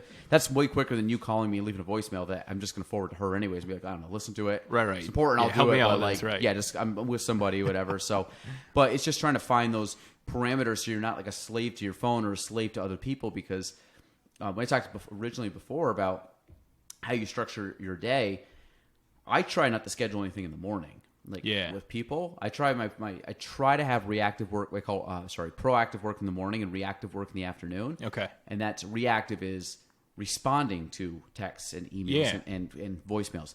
If I show up at the beginning of the day, you have your 40 realtor list. Yeah. What happens if you start responding to emails? Then like, oh shoot, there's like 2 calls. Okay, now I'm responding to this one. Call came in. Now I only did 10 and it's noon and I didn't call 30 people. Yeah. Or if you just got in there like, listen, I can rip through 40 calls in about 2 hours.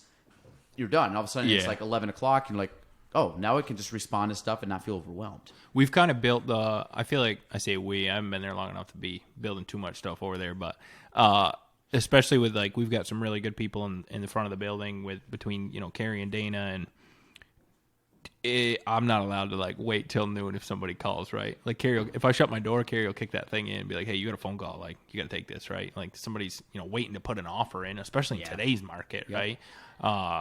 We make it work, man. I just feel like you got to be a little bit of willing to kind of adapt and be innovative and like just figure the day out. And like at the end of the day, I always told when I get in the morning, the first thing I do is I sit down. If there's any emails from the night, like I try to go through them, figure all that stuff out. And then if I didn't get anything done from the day before, I drag it over in I was never an Outlook calendar guy. Like Adam got me on that. I love Outlook calendar now. Like it just helps me stay so organized. And so I'll drag stuff over from the next day. Like if I had 3 or 4 calls I had to make and they were voicemails, then I'll drag them over the next day and, figure it out from there. But and they'll take precedence. Yeah. Oh, for sure. Like depending on what it is, right? If it's a cold call to like a realtor that I didn't get to, and then I've got somebody that's got to get an offer put in. Obviously I do the offer first and we'll fit the cold call around it. I'll drag it around all day long but it'll get done before 5. So, I'll go through and I'll make my to-do list and try to get my things figured out for the day. But I'll have that to-do list, man, and that stays like right next to me the whole day. And I try to just like pick off stuff off that all day long to make sure that stuff gets done. How many items are on that to-do list? It depends on the day. It's very cyclical, I guess. Like in terms of, we may be like a little bit like slow on leads because it's the 4th of July, right? And then a week later, we may have we may go from like 1 appointment a day to like 3 appointments a day. And out of those 3 appointments a day, we may have 10 contracts come in that week. So all of a sudden you got 10 disclosures to do. So your to-do list may go from like, hey, I got to call 3 realtors to like, hey, I got like 8 hours of just disclosures to do today. And we've got, again, with the team, like definitely people are helping out with that. Like I don't feel like totally overburdened with that. I'm able to do what I need to do in order to help grow the business versus like some of that other stuff where it would take my time. And honestly, I'm probably not the best person for it anyways, to sit down and crunch all the numbers and like figure out all like the tax prorations and stuff like that. I can do it. I'll do it. But is it the best use of my time? Right. So are you pretty established on what the best use of your time is? Yeah. I mean, being in sales. And how good are you at following that? 80%. Okay. Right. I don't know. I'm sorry to be on it because I'm kind of, I don't do a good job of it either. No, I think the best use of my time is dialing that phone, right? And like trying to grow the business. And I don't mind cold calling at all, especially if people pick up. You get to figure out new things about new people and add them. I get like a nerd out about my CRM and like adding new realtors to it and like getting all that information I need and like trying to help grow the business or add new clients to it. My best use of time is not like doing disclosures, but like that stuff has to be done. Like one of the things I look at, I always try. So when Nick came on for us, I had a couple broker friends told me this, and they said, "Listen, write down everything you do in a day or a week or whatever." So down to the smallest task. Yeah. Smallest task, like Yes. taking out the trash can. I used to do that in like a little composition notebook. Okay, yeah. So Every minute of the day, like, what are you doing? Yeah, so you write down all your tasks, like start to finish, and then you go through and you put green, red, or yellow. Yeah. Green means you should be doing that, I should say you should be doing that. Yeah. Yellow typically means you like doing it, but maybe you shouldn't be doing it, but it's something that you are good at or like to do. And then red means you should punt it. Yeah. So when Nick came on, this was March of 2020. Right before the pandemic. It was when I was interviewing. We didn't hire until we came back. But like all that stuff, I basically had down, I'm like, okay, anybody hire or applying for the position, this is your job description. Yeah. 'Cause it's me, extension of me, and it's all the stuff I shouldn't be doing. Yeah. Because you don't have to be in real estate for 10 years to do the stuff I'm giving you. Right.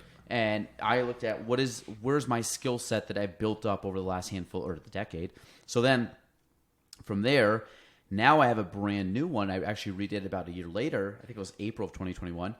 I wrote it all out, and a lot of it I went and deleted it because I'm like, you know what? I don't do that anymore. Like Nick completely does it for me. So out, and then I started adding stuff back in. So now my list, which was about 50 items with some bullet points in there. So it was a pretty extensive. It's probably like 6 pages or so of just stuff I did every day. I don't want to say every day, but like stuff I did in a week or in a month. And then I broke it down to it's about 3 pages, so about half the amount, and it's better use of my time, which means it affects more than just like me showing a property is good, but there's a lot of agents that can do that, but they can't do another skill set that affects the company on a larger scale. Yeah. I need to like slowly pull back on certain things, and then reallocate to that because I know that at the end of the day is a better use of my time and has a greater, wider impact. Yeah. But it's tough because like you look at, like you said, how good are you at following? It's hard, man. Yeah, because like same thing. Sometimes the fires just get too hot. You got to put them out. What I try to have a to-do list that's no more than 5 items. Yeah. And I try, when I say 5 items, it's like things I want to accomplish, but then I got to look realistic, like say I got to pay something, like a bill or something. Right. Like might put that on my to-do list, but is that like then it gets to the point like it's got to be done, but is that more of just like checking the box? Yeah. Or I have some major things. I'm like, you know what? That was just something I haven't done in the last 3 days, and I needed to get it, and now it's done. You just feel like, okay, that's good. I got one thing off my shoulder.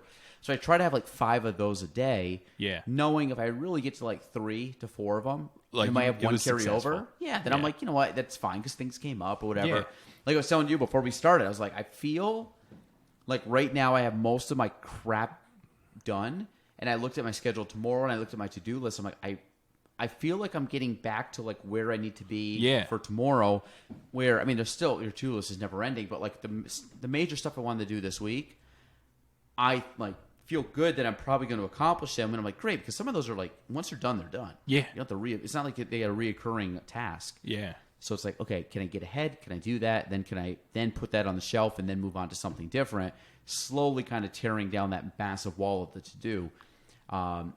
Now, do you put, when you do like a to-do list, is there some small stuff on there, or is it mostly? Oh, absolutely, man. Okay. I feel like if so you're more of like, can I check 30 things off today and feel better? No, but like I have it like I've got like, you know, I'm a legal notepad guy for my to-do list, and then boom, just chuck that thing. I feel so good when I chuck that thing in the trash when it's all done. But like I'll just draw a line down the center of it, and it's like, this is stuff I got to get done for cross-country mortgage today. But then I also have like pay, like if our vet bill comes in right for the month, like pay the vet bill or like whatever we got to do. I know if I don't get that done, I'm gonna take more heat from Victoria when I get home. So like I always make sure to like give myself a little bit of time, whether it's around lunchtime or like first thing in the morning, like get that stuff done, and just try to knock that stuff out real quick because it's part of life. Like that stuff has to get done too. Yeah, and like that's what I was saying. Like a lot of times you have like bills, and like the one thing I hate is like you get home and you get something in the mail, and it's like something I just got to call. I got to call a company or I got to do something. I'm like, my wife's very good about doing it, but there's sometimes it falls on me, and I'm like, now it's like that becomes a to do tomorrow, and it has like I have to kind of get it done because it might affect insurance or financing or banking, and it's like I don't want to call the bank. Just like you guys just figure it out for me. Like, I'm like in the process of I'm finally through it, but like Ryan Esposito. Not well, but I know who he is. Yeah, so I just bought a truck from him, and it's just like there's extra stuff to do, right? Like in the day, you know, and it's like, all right, I gotta get the registration stuff taken care of, and gotta get stuff over to the bank, and like just going get to the DMV. handled. Yeah. Thankfully, he went. I didn't have to go to the DMV. Oh, but nice. He's a great dude. Does he do the farming stuff for farming? No, he's like doing just like truck stuff, and he does some really cool stuff with trucks too. Is this talking about just like a pickup truck?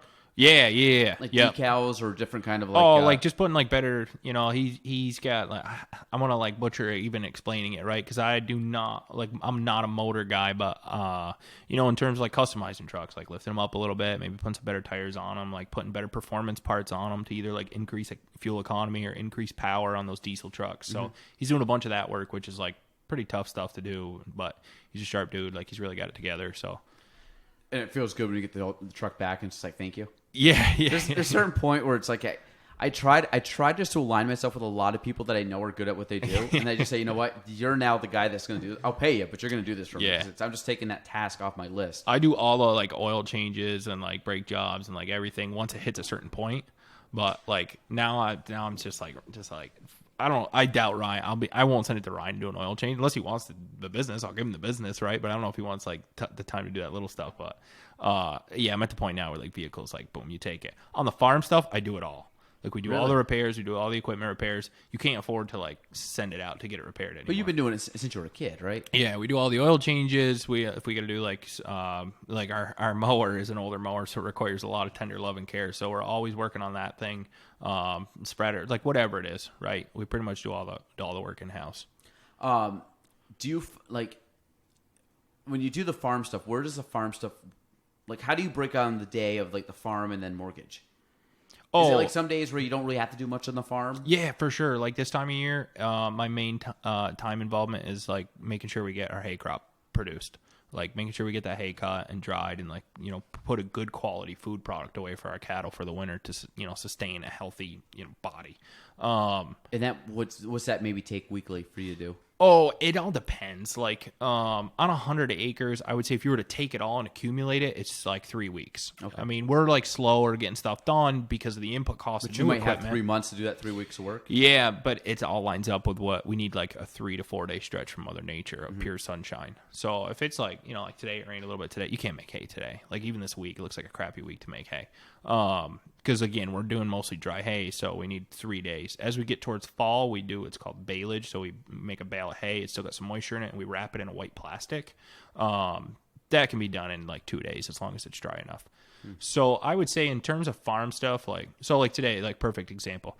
Get up, check the cows, like make sure everybody's healthy, make sure our new calves are good. Like you kind of just like. What's that time-wise take? Oh, it's not long. Half hour? Yeah, absolutely. Okay. Half hour, if that. You once you're around them enough, you kind of just like, again, I went to school for it. I grew up around it. Like I did the business for 8 years. We've had the farm for a while now. Like you kind of just know what to look for. Like, so when I look at the herd of cows, for one, the first thing I do is look for anybody that's like off by themselves. Yeah. Because that's like a telltale sign. Does that mean they're sick? Yeah, or like something's off, or maybe they're just like a weirdo, right? Yeah. Like they all have their own personalities, which is wicked funny. But like, so they may just be like a loner. But you'll know that animal over time, right? You'll be like, all right, I'm not worried about her because she's always by herself. Especially during calving season, if somebody's off by themselves, that's like a hey, you better put a closer set of eyes on her, see what's going on. But like, you know, you're checking basically, make sure like I look head down, right? And we got to check every part of them. And it's just a quick visual, like make sure everybody's good. And make sure nobody's got like a broken foot or like a foot rot or like anything major going on or cut or like hurt or limping. Make sure the calves don't have like an umbilical infection, especially this time of year, this many new calves. So just kind of keeping a good eye on everybody and then making sure nobody's like just generally sick, droopy ears, anything like that. So during so you've obviously, when the calves are giving birth, you're right there. Oh, it depends, man. Those things are beef cattle are a whole other breed compared to dairy cows. So they'll just like they'll have it by themselves. Next thing you know, they show up and there's 3 or how many calves? That's the hardest thing. Being in the mortgage business now, which I'm cool with. Like we set it up. I knew what I was getting into when I came on. I can't like shoot with pulling grain. Like I made my own schedule. So during calving season, which is generally about a month for us, I was able to like pop in at like noon and make sure nobody was having a calf. I can't do that anymore. You know, Nathan, Victoria's brother. Yeah. So Nate comes home for lunch every day at noon. He lives across the road. So he's like a great dude. He'll just help me out whenever I need it. Like I've got enough people around, like family, that can just like check on things and make sure everybody's okay. Can the cow have the calf by themselves? Oh, for sure. So you don't need to be there and like helping. No, you need to be there to make sure she can have it by herself. Gotcha. So like generally the biggest issue is like a limb is not in the position it should be in. You know, you think about them, they should come out like you're going face first down a water slide with your arms out in front of you. That's the way a calf should kind of come out. Okay. So unless you see like 2 feet and a nose, you're like, oh crap. You know, we need to get this figured out. So I guess the calf, I would say breached, but it can come in like it can out. It absolutely be breached. It can be. Right? Okay. And have a backwards calf or, you know, if it's twins, and you never really know. So we do ultrasound all our cows in the fall. So we'll know. Just to see if they are pregnant. See if they're pregnant, see if they're having twins. Is a twins is like the max they can have? No, I mean, there's been like some stuff where I think I don't know, of living calves. I think it's maybe been like 4 or something like that. That's not very common. That's not at your farm. That's like just some in general, right? Like a cow. So I think we'll also have one. It's kind of like 99% of the time I shouldn't even say that. About 90% of the time they're having one calf, and then probably 9% of the time they're having twins, and then 1% of the time you get some weird stuff going on. So it's kind of like humans. Yeah, absolutely. Yeah, it's a very good comparison. How big is when the calf is born? How big is it? Oh, it depends on the mother and the father, but generally between 60 and like this 100. Big or? I've had some that are like 120 pounds. Jesus. We've had others that are 60. We try to so we're very involved in like the genetic makeup of what we want that next generation of animal to be. And that's just who you breed with? Yeah, so we use artificial insemination on just our heifers, but we're making sure we're picking traits that, like, if I have a heifer, which is a cow that's never had a calf, and, I don't like the look of her, like, feet and legs, like the type of it's not good enough, I'll select a bull for good feet and legs, or I'll select a bull with a small calving weight because I don't want her to have too big a calf. How does that process work? So we get a catalog and we look. I just look for the best genetics, right? The best affordable genetics, I should say, because genetics on, believe it or not, man, it's crazy, but you can have a $7, straw semen, right, to inject into a cow, or you can have it goes all the way up to like $100,000. I mean, it's big money. Which is like like the high end genetics, like it's big money. So do you have cows that just naturally breed on the grounds? Yeah. So we, I do not like keeping a bull around. It concerns me, especially having a 2-year-old who's like very investigative into the world right now. So we rent a bull only for calving season. The bull will be here in about another month, and then he'll leave, hopefully, like right around the end of September. Does he stay in his own pen? No, they're out in pasture right now. I won't keep a bull in the barn. That's way too dangerous. Okay, so he's always just out and about, but he's within the fence line of something. Oh, yeah. And when he's out in the field, is he typically solo, or do you just put him on with all the females? Oh, no, he's with all the females. Anything I want bred. And I need to. Gotcha. So I separate the younger females. Some I don't want bred too little, and then. How many females would he impregnate during that? The bull last year bred 9. This year he's got a bull can honestly do up to like. It depends on the bull and his actual physical health, but he could do up to one bull could be responsible for up to 50 cows. Wow. Yeah. So some of the major farms might have like 5 or 6 bulls out. Honestly, nobody does bulls right now. Like dairy farms, guys don't do bulls anymore. It's way too dangerous. The genetics are too good now. So they just do the artificial. Yeah. Okay. Yeah. Which, by the way, does not hurt a cow at all. Like it's totally fine. Well, it's just like an injection. Now I'm assuming they just. Oh no! It's like they do rectal like. But I mean, they have to. I say inject it, but they have to obviously insert it inside of the cow. Yeah. So I mean, it's kind of like it's just a process of I guess not a non-natural way. Yeah. No pain to the animal though. I know some people get confused with that sometimes. Yeah. I look at humans do that too. Oh, for sure. They're coming out with now. It's IVF you can go through when you. I mean, obviously you have sperm donors and stuff, but you can have people that are just genetically mixing genes to say I want my kid to have blue eyes. And, you can even from the animal perspective, you can pick if you want a bull or you want a heifer calf depending on the semen that you buy. It's the same thing with humans. It's just a lot more money with humans. Well, it's you think humans you look at parents I have green eyes, Jane has brown. Based on the eye, whatever it is, what causes to have blue eyes. Gina loves blue eyes, but you're not getting blue eyes with the brown. We've already green eyes and brown eyes, I think is 0% chance you're gonna have a blue-eyed kid. Yeah, they do when they're babies, but their eyes change. So our son, our oldest has really, really green eyes. My daughter has really, really brown eyes, and our son has blue eyes. For probably 6 more months, and then he'll probably green up like Crew. Absolutely. So you kind of look at, it's wild, but it's it's kind of I guess the future where people. I think it takes away the fun of having a kid because then you just kind of want to just say I don't know whatever you're gonna have. You got oh sorry kid, you got. I brown knew eyes. when we had Finley, I just wanted to know that the sex was Did you find out? Oh, for sure. Really? Okay. Yeah, I had to, man. I'm just a planner, and Victoria's a major planner, and we were in the process of when we bought our house, we did a renovation loan. So we gutted that sketchy old thing right down to the studs and completely redid it. Stan Roberts and Matt Roberts did our house. Is it finished now? Oh yeah, it's not even the same house it was. Did you change a lot of the structure in it? Inside, yeah, absolutely. I mean, we knocked out some walls. The tough thing was it's actually a brick house, believe it or not. Really? Yeah, it's just hidden with a metal vinyl. So you can't move too many walls because it gets expensive and it's because I remember the kitchen. I kind of remember the kitchen. Kitchen's like the same floor print. The living room is actually like we made like a master suite in part of the living room because the living room was like huge in that house. So we like took out part of we took out a closet, like a living room. So they had a closet in the living room. Yeah. So I like took that all out. Like there's like a master suite and stuff in off the bedroom now. So just kind of stole some space to make it work. Now, how many acres do you have there again? Oh, there's 30 acres there. And then how much in Lion Mountain? There's 60 acres in Lion Mountain. Okay. Yeah. And then we rent about another 10 acres right around the farm there. So the cows stay where? Right at your property? The cows Lion Mountain is just hay. Gotcha. Okay. Yeah. Now, when you get the hay there, is that stuff that you own? Do you rent? Do you lease? I rent all that land. So you have a farmer you have a landowner that just says, hey, I'll charge you. He's actually my neighbor on Angelville Road. Really? Okay. Yeah. So you just go up. He doesn't care. He doesn't. No, he actually goes up with me and helps me do it. He's a great guy. Okay. Yeah, he goes up with me and we kind of do it together. And I pay him rent for the land, and it's a big chunk of land, but it's like we need it to get by basically. And basically, the hay is just to feed the cattle. Yeah, and I'm telling you, when we're done with that, like it's like hell week. I'm so happy when I get home from there because it's like. How long does that process take? Oh, this year was miserable because like we mowed hay and like, it wasn't supposed to rain, and we got like half an inch of rain, and it just drew the whole process out.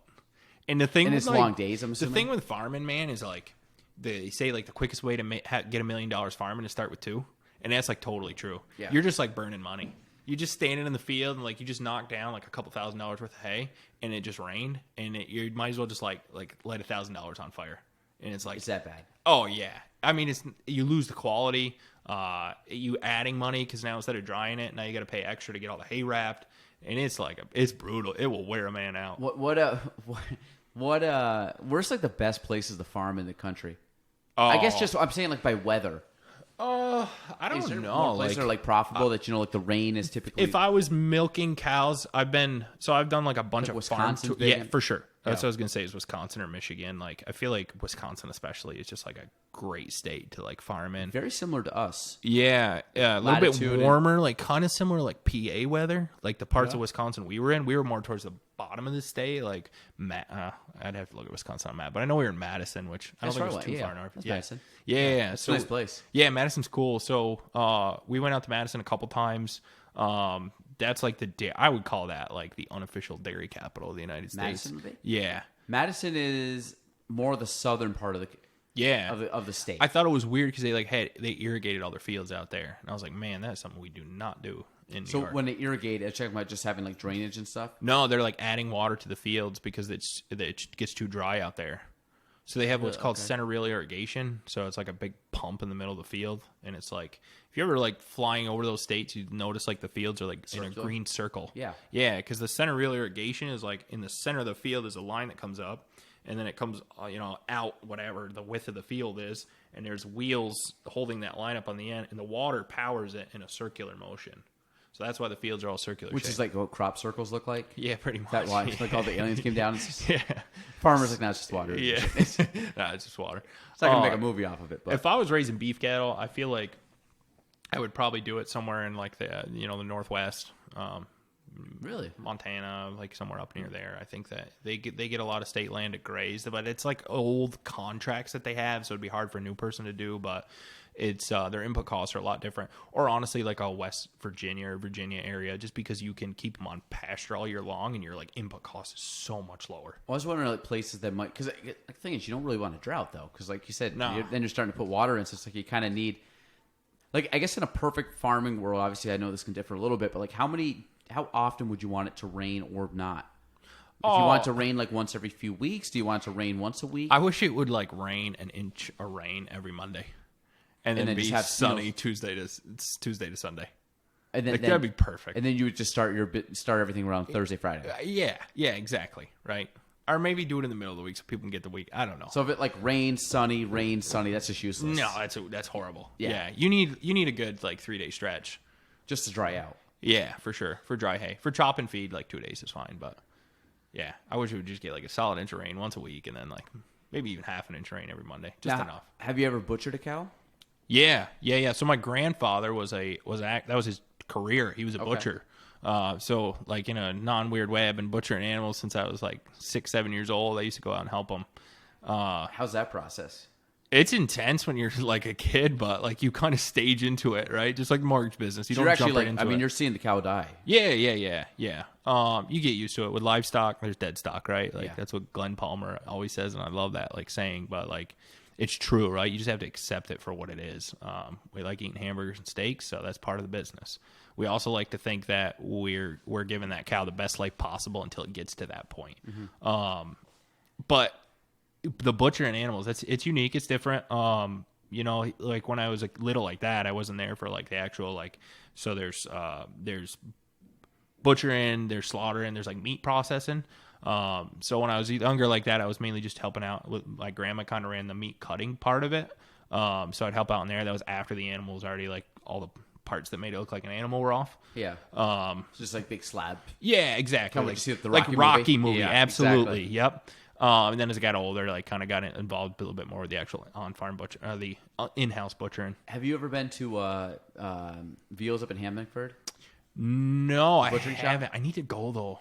It's not far from you at all. No. Past Hemmingford, it's probably 15 minutes from your house or 10. Yeah, and Victoria's grandparents are right in Hemmingford with the Orchard, so hopefully I know the border's getting great to open. Basically, here, where you like go down to their house, you just hang a left there. Yeah. I think it's like might be. I think it's before you get to like the main town square. Okay. Area, but it's like, yeah, it's right there on the. I've been down there. I've been down that way. It's oh my god, I've heard a lot about something it. Hill Road. But if you, but yeah, it's pretty cool. Like we always went up before Christmas, and we get a bunch of meat up there. Yeah. Like it's been a couple years now because Yeah. of COVID, but you just go there, and it's so cool because I always found it like nostalgic because we might go up like, a week before Christmas or something, and you show up, or even a few days before Christmas, and you show up there. It's like it's cold. Yeah, they're all wearing like the white coats. Yeah. You look in the back, they all just have meat, and it's like you look at all those cuts of meat, and it looks great, but we're basically getting like bacon, breakfast sausage, and stuff. But yesterday we bought a couple steaks. We got to get some from Mickey because we get most of our ground beef from Mickey, but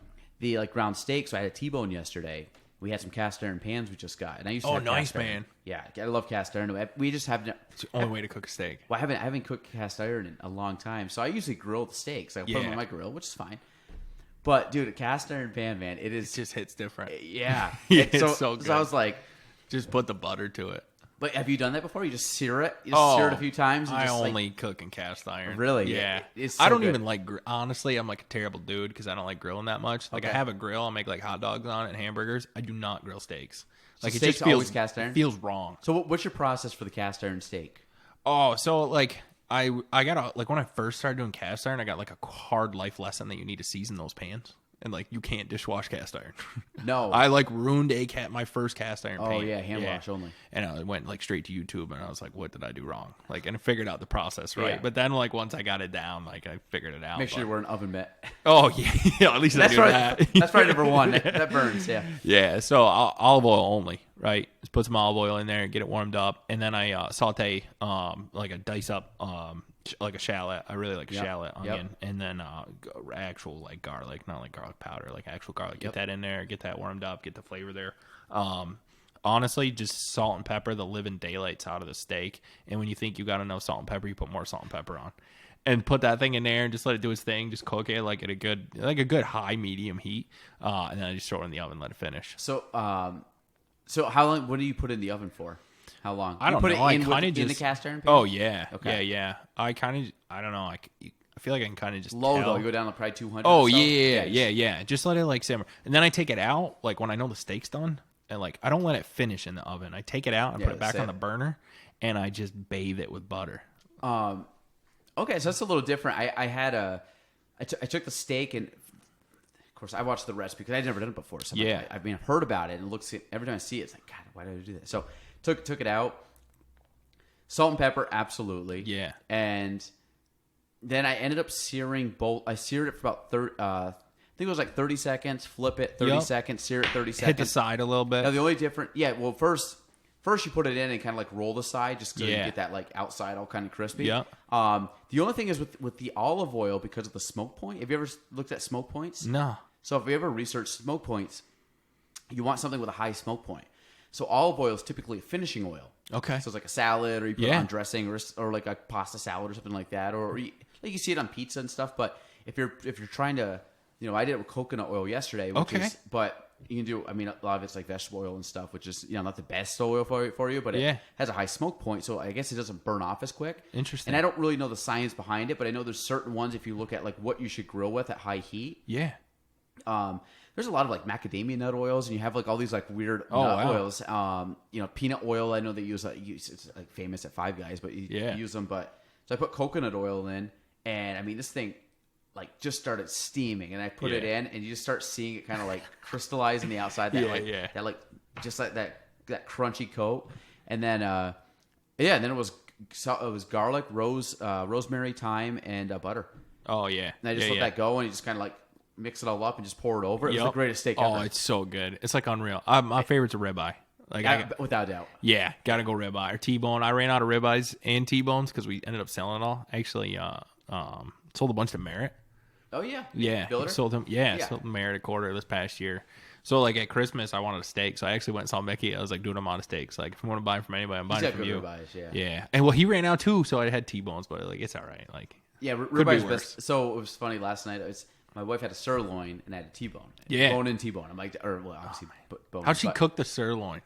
So I didn't know. I cooked the same way. Oh, it's so bad. It's not as good. No, it's like chewing on a car tire. So, the thing was, when I did it, it was a little thicker. Okay. And it wasn't.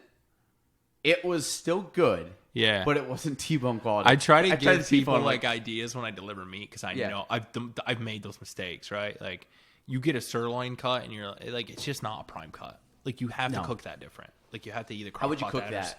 I would honestly just crock pot it. Really? Yeah. Are you talking about like tips, or you just like slice it raw? And I mean like an actual sirloin steak. So you put the whole steak right in? Oh yeah, I got a big old crock pot. I throw that thing in there. A little bit of like just slow and slow. I'm cheap and easy with vegetables. So like for that, like a crock pot dinner, right? If I'm making like a roast or something, yeah. Just throw all that stuff in there. A little bit of chicken stock or beef stock, depending, and then just let it do its thing all day. Yeah, that's interesting because would you put it on the grill? I've done sirloin on the grill. The thing is, like I like I said, I like them fattier meat. So my wife doesn't. She likes like the leaner meats. So she'll be the one to get like a fillet at dinner. I'm like, I don't want fillet. Like I get it, it's probably good, but I'm like, dude, give me that thick ribeye, all the fat and gristle and like that marble on it. I'm like, that is my stuff. I want heart failure, right? That's it. I'm going purely for the enjoyment of the food right now. Because the thing is, like steak, I don't eat it often. So and like when you go out to dinner and you go to like, say it's a steakhouse or a restaurant, like do you order steak or are you like chicken, pork, fish? It depends. I'm pretty picky with meat, especially because like I feel like you've eaten Mickey's like stuff that he's raised, so it's like I just feel like there's a taste difference. It depends on the restaurant I'm going to. If it's like a really nice steakhouse, I'll order a steak. But if it's like we go to like, well, it's not even there anymore, but like we don't go out to dinner that much. But like if it's like a Uno or something, right? Like I'm not ordering a ribeye at like Uno's or something like that, right? With that said, I'll still get like a Big Mac all day long because I got like it's different, right? Yeah, like, I don't even care where that came special from, sauce, right? But I mean, no, I don't typically order too many steaks. I don't ever order burgers when I go out to eat. I've ordered a burger a couple times. I get burgers if it's like a good restaurant where the burgers are legit, not like the crappy, but like Butcher Block's got a killer surf and turf burger. I will get that. Yeah, I'll get that burger. Best burger I ever had, and again, I don't know if this is considered a good burger or not, but it was a peanut butter and jelly burger down at Druthers. No way. Down in Saratoga's Druthers. And this thing came out, and I was like, peanut butter, like, this is super weird. I'm like, whatever. But it was a burger with legit peanut butter, and I think it was crunchy peanut butter. Interesting. And then they had, it was like an onion jelly on top. Yeah. So you kind of had like the burger flavor and then a peanut butter and jelly, and it was like that salty sweet and like the savory of, and it's like you end up biting into that thing. You're like, by far the best flavor, like the flavor palettes of it. I mean, it's just I would never think put peanut butter like a jelly on it, but night and day. But that was like a legit burger where I get like, I'm not going to go to burger. To me is like kind of a kid food thing. Like opting out, give me fries and a burger. I feel like if I go out to eat, which again we don't do a lot because like. I really like the food that we raise. Yeah. I like the taste of that better, but it's more like a special occasion or something. Yep. Big seafood guy, like every time. Really? Yeah, absolutely. Like I can't grow seafood, so I want to go out to a restaurant and get seafood. That's interesting. Okay. Yeah. I find seafood doesn't fill me up, so I always go for a steak. Oh, no. Like big seafood guy every time.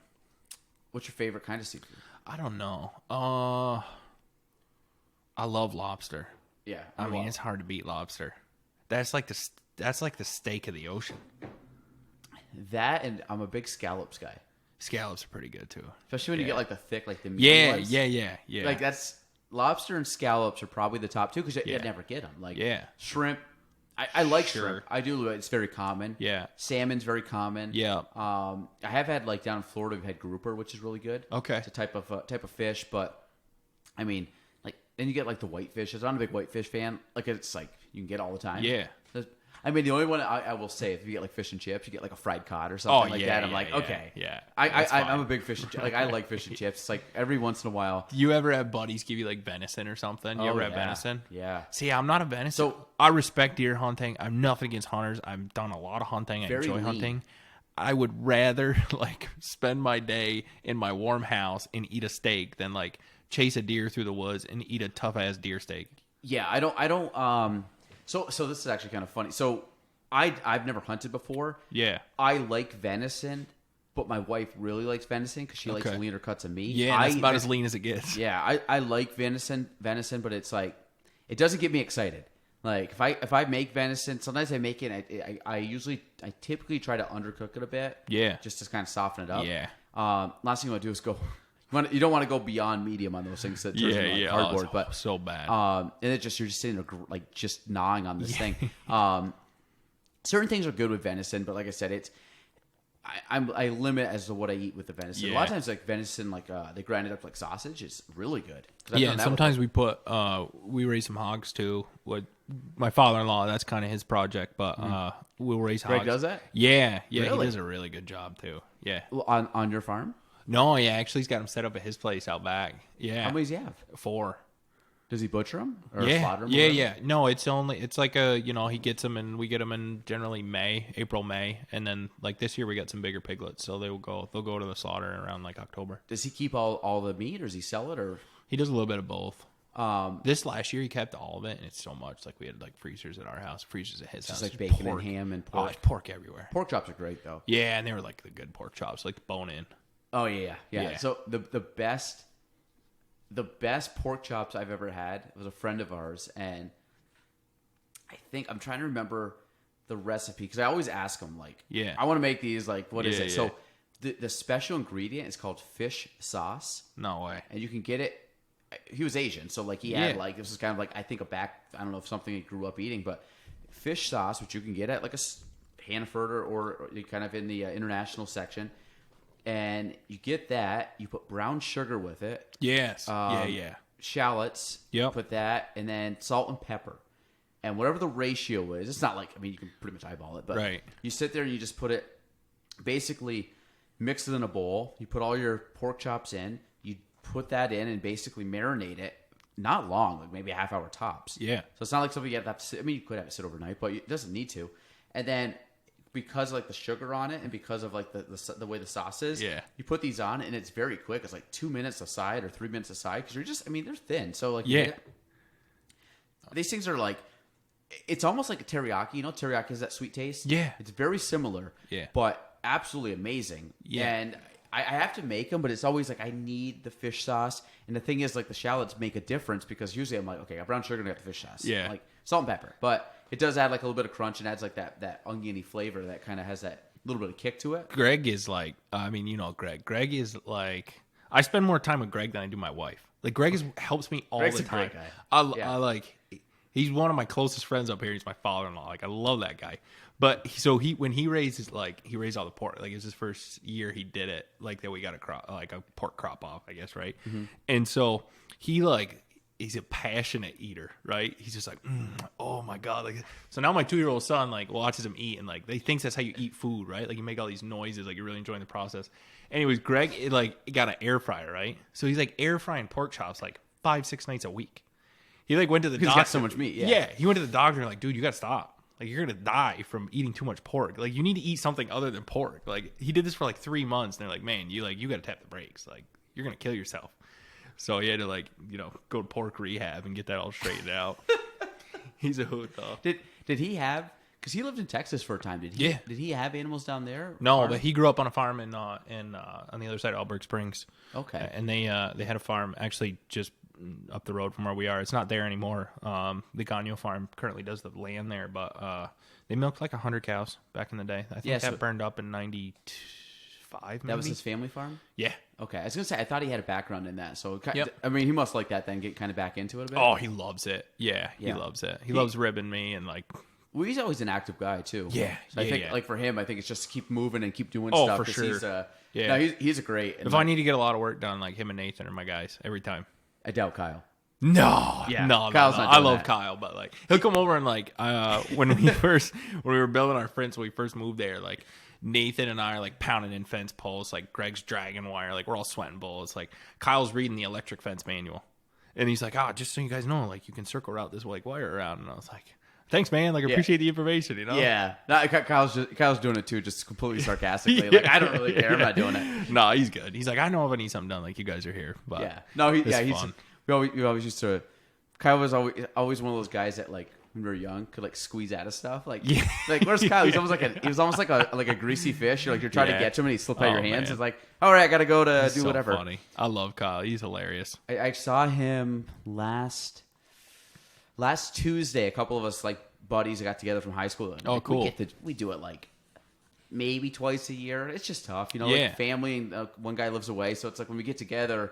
It's very rare we all get together. So maybe one guy comes up and we get like 3 of us together, or 4. But it's 2 or 3 guys. But it's very rare we get all 4. So it's fun just when you can like go back and see your high school buddies. Because the thing is, like the thing you get with the high school friends is they knew you before wherever you're at now. Yeah. So they just rib you. They talk shit. They make fun of you. They like bust your balls about whatever. Yeah. And you wouldn't want it any other way. And I find that when you show up, you just turn to like a kid again. And you just like make fun of each other. And it's like the best passage of time. Kyle's so funny, man. Like I respect it. I envy Kyle sometimes. Like I'll be out. So like Kyle probably couldn't like change his car oil or like. No, change still the driving locks. Subaru, Couldn't, I think, right? For he's 300,000 miles. No, he got rid of that. But so Kyle like play video games and stuff. And he's like, he works a lot of hours, but like when he's off, he's off, and I'm just like sitting there sweating and like dying, and I'm just like, man, why am I not just like doing what Kyle's doing right now, right? Like going for a walk with like my dog and my wife and like just hanging out. I thought about that the other day. This was probably 2 weeks ago. Because we just talked about, like, you have stuff coming in all the time. And, like, I'm one of those people, like, my mind never shuts off. Because it's just like, no, it's the next thing. What's the next thing? What's the to-do list? And I remember I was golfing. Guys driving around the golf cart, changing out garbage. And I literally was looking at this guy, and I'm like, I kind of want to do that right now. Oh, yeah, man. Like, I just want to put some music on, get a coffee. That's like not a have to answer retirement to job, anybody. right? Just like working on a golf course, like maybe just like mowing the greens on that fancy greens mower. Just I'm like, the guys are like just mowing the fairways and greens. And we just sit there and listen to music and just go up and down and listen to like a podcast. And I'm like, now, knowing myself too, I'll be bored silly after a day. But like just a few hours, like, just be nice. Like that guy right there doesn't have to answer to anybody most of the day. He just does what he does. Like, just like calls the day and goes home. And I'm like, man, it's gotta be beautiful. It's one where like did you have a hard time shutting your mind off at times? For sure. Yeah. Your I mind's mean, just honestly, I had like a crazy day at work last Friday. It was just like a million things going on.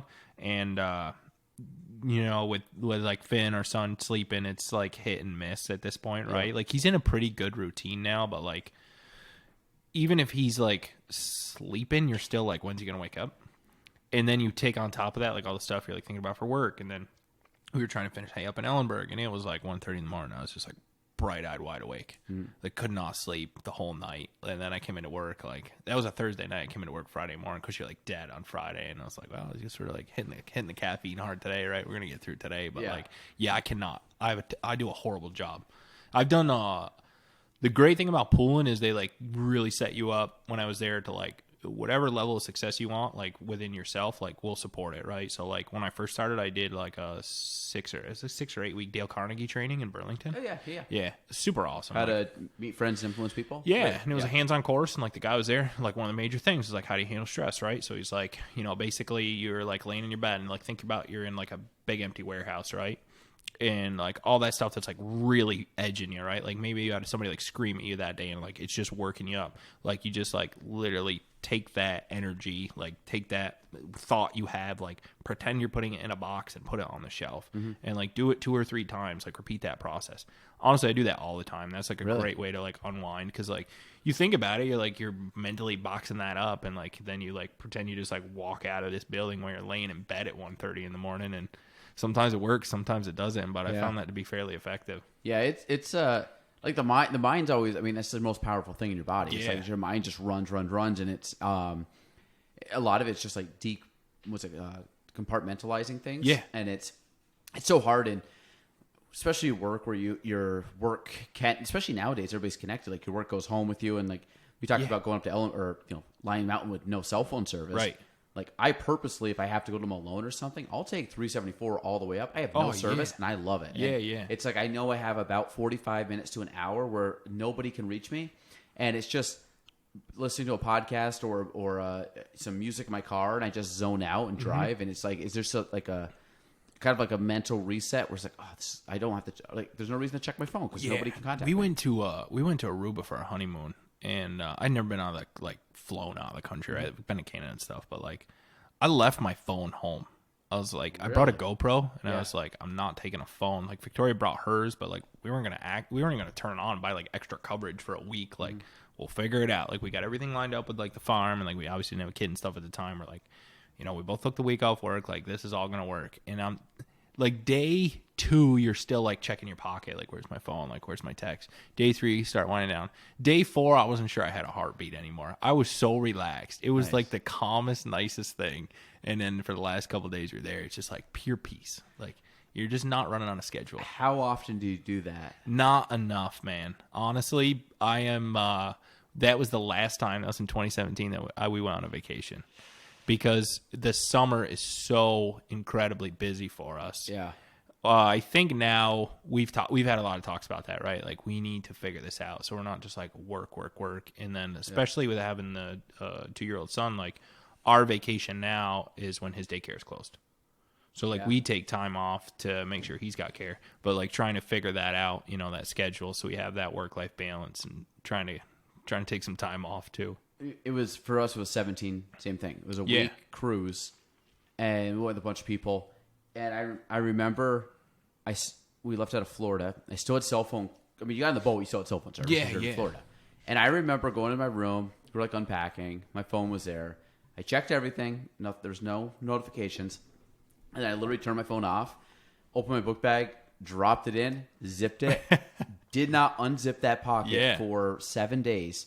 And as soon as I did it, and I walked, because of course you have friends there, and like as soon as I did it and like walked out, I was like, let's go. Because I didn't care. I didn't care what time it was. I didn't care. I had no peaceful. Unless someone was like, hey, we got to go in an hour. I'm like, that's fine. I'll be ready in an hour. Like we're just hanging. And then I just remember getting done and like turning your phone on. Yeah. Like when you got back, like, and I remember turning it on, and what I did, I think I put it back in the bag when I turned it on for like a half hour, because then you just let everything kind of filter through. And then I kind of looked at it, and it might, you get a little bit of anxiety, but at a certain point, you're like, it was totally worth it. Yeah. And like usually 4th of July, I take I haven't done it in the last 2 years, but like we would go to a friend's house in the Adirondacks, and same thing, like very little cell phone coverage, and they have Wi-Fi. So like most people are on Wi-Fi. I'm like, nope. Phone off, in the bag, like 3-4 days of nothing. Like I've never tapped in the Wi-Fi at that place ever. Oh man, that's a good move. Well, it's just like for me, I need a mental, just complete reset where I wake up in the morning and go to bed at night and don't care at the time and don't care. I don't have to answer anybody, and it's it's amazing, man. It's nice to be able to do that and like kind of check out. I'd like to get set up to the point where do like something local, like a week or so in the summer, up here, and enjoy the Adirondacks and stuff. We don't really get a chance to do that now. And then like towards the fall, when it's like things slow down for us a little bit, like try to do like a bigger trip. Just get away. Yeah, just get away. And like, I'm not like a world traveler, but like the whole getting out of the country thing so the phone don't work, I'm like very pro that. Yeah. I'd love to be able to do a little bit more of that. Yeah, there's something beneficial, and I really try to limit certain times where I talk to people, and it's not because I love talking to people, but at a certain point, like I'm just mentally fried by the end of the day. Oh, for sure. And then usually by the end of the week, I'm like, I want to get home on Friday night and I want to come back to work on Monday. Yeah. And I don't want to talk to anybody but my wife and my 3 kids. I feel like if you set like your individual goal, I'm like a big goals guy, and I feel like if you set your individual goals really high, like some anxiety is going to come with it, right? And then you just like start adding everything else to it. And I always kind of like laughed, and I hate to say it, but like when I was younger, I was like, oh, anxiety, like if you got that, like you're soft, right? Yeah. Now I'm like, holy crap, man. Oh, I just had this conversation with a friend. Thing. I was like, I'm a very like glass half full guy. Yeah. And like I think a lot of it was COVID because you just like things kind of shut down. I mean, well, not kind of, they did shut down. So it's like you go from seeing people and talking to people all the time and it being totally normal to now coming back. And like, even if I want to talk to people, a lot of people are still not with it. And you're just kind of like, okay, well, that takes a lot of wind out of the sails. Luckily I have some good friends like that I see a lot. So that helps. But like, we talk like anxiety, like mild depression, like stuff like that. Oh, for like sure. It's a real thing. And like, absolutely. And part of it is thinking like anxiety of like, man, I got to just like relax at times because I get too high strung. We were playing in a golf tournament the other day and for a charity thing. Yeah. And the night before was just a bad day. Not like it was work, but it was long. And it was just like, it was just kind of like you just said, it was a long Thursday and didn't get much sleep. Next day I got up and I was just like, boom, boom, boom, boom. We were supposed to be there at a certain, like, I say a certain time. It was like, I wanted to plan on getting there. We got there almost like an hour later, like right before it started. And I was just like rushing to go. And one of the people on my team, she's like, dude, chill, man. Just chill. And I was like, you know what? And then I got to my, I think it was on the second hole. And I was like, listen, I'm not touching work today. Like, I'm not touching work. Second hole, she's like, are you looking, you're doing work right now, aren't you? I'm like, yeah. So literally I got to, like, this was leaving the green. I got to the next tee box. I'm talking like a 15-second drive from the moment she said it. Cause she basically said, like, called my bullshit and was like, dude, you're working. And I'm like, you know what? 100%. Got to the next tee box, shut my phone off, and didn't touch it for like 6 hours. Oh, that's sick. And I was like, I had some stuff afterwards, and I was like, you know, like it felt great. I was like, I just completely disconnected from the world because what I was doing, I was just getting so high anxiety. I was like, why? I'm like, nothing needs to be done. It's fine. The world's not ending. The sky's not falling. Let me just enjoy my friends and let's enjoy a good time. And one of the best, so it's just something that I personally have to get better at. Okay, I'm doing an event. Let's just take 5 hours out. And that might be a mini like break of the week where I'm just like, hey, it felt great. I didn't have to check the phone for 6 hours. And it felt amazing. We had I was trying to like, you know how it is. It was the beginning of the new year. I'm like, all right, I'm gonna drop a few pounds, right? Like, I'm not a Fitbit guy. Like, I kind of just rely on farm work for my physical activity. And like, so my Victoria's got like a sweet like smartwatch thing. So I was like, give me that. Like, I'll put it on. We'll try to bump the steps up a little bit every day, right? Like, I'll wear this thing around. I had it on. I went to work and it was like sending alerts to her phone. She's like, what are you doing right now? I was like, I'm just like doing my job, right? This was before cross country. And she's like, your heart rate is higher than when I do like a full on workout.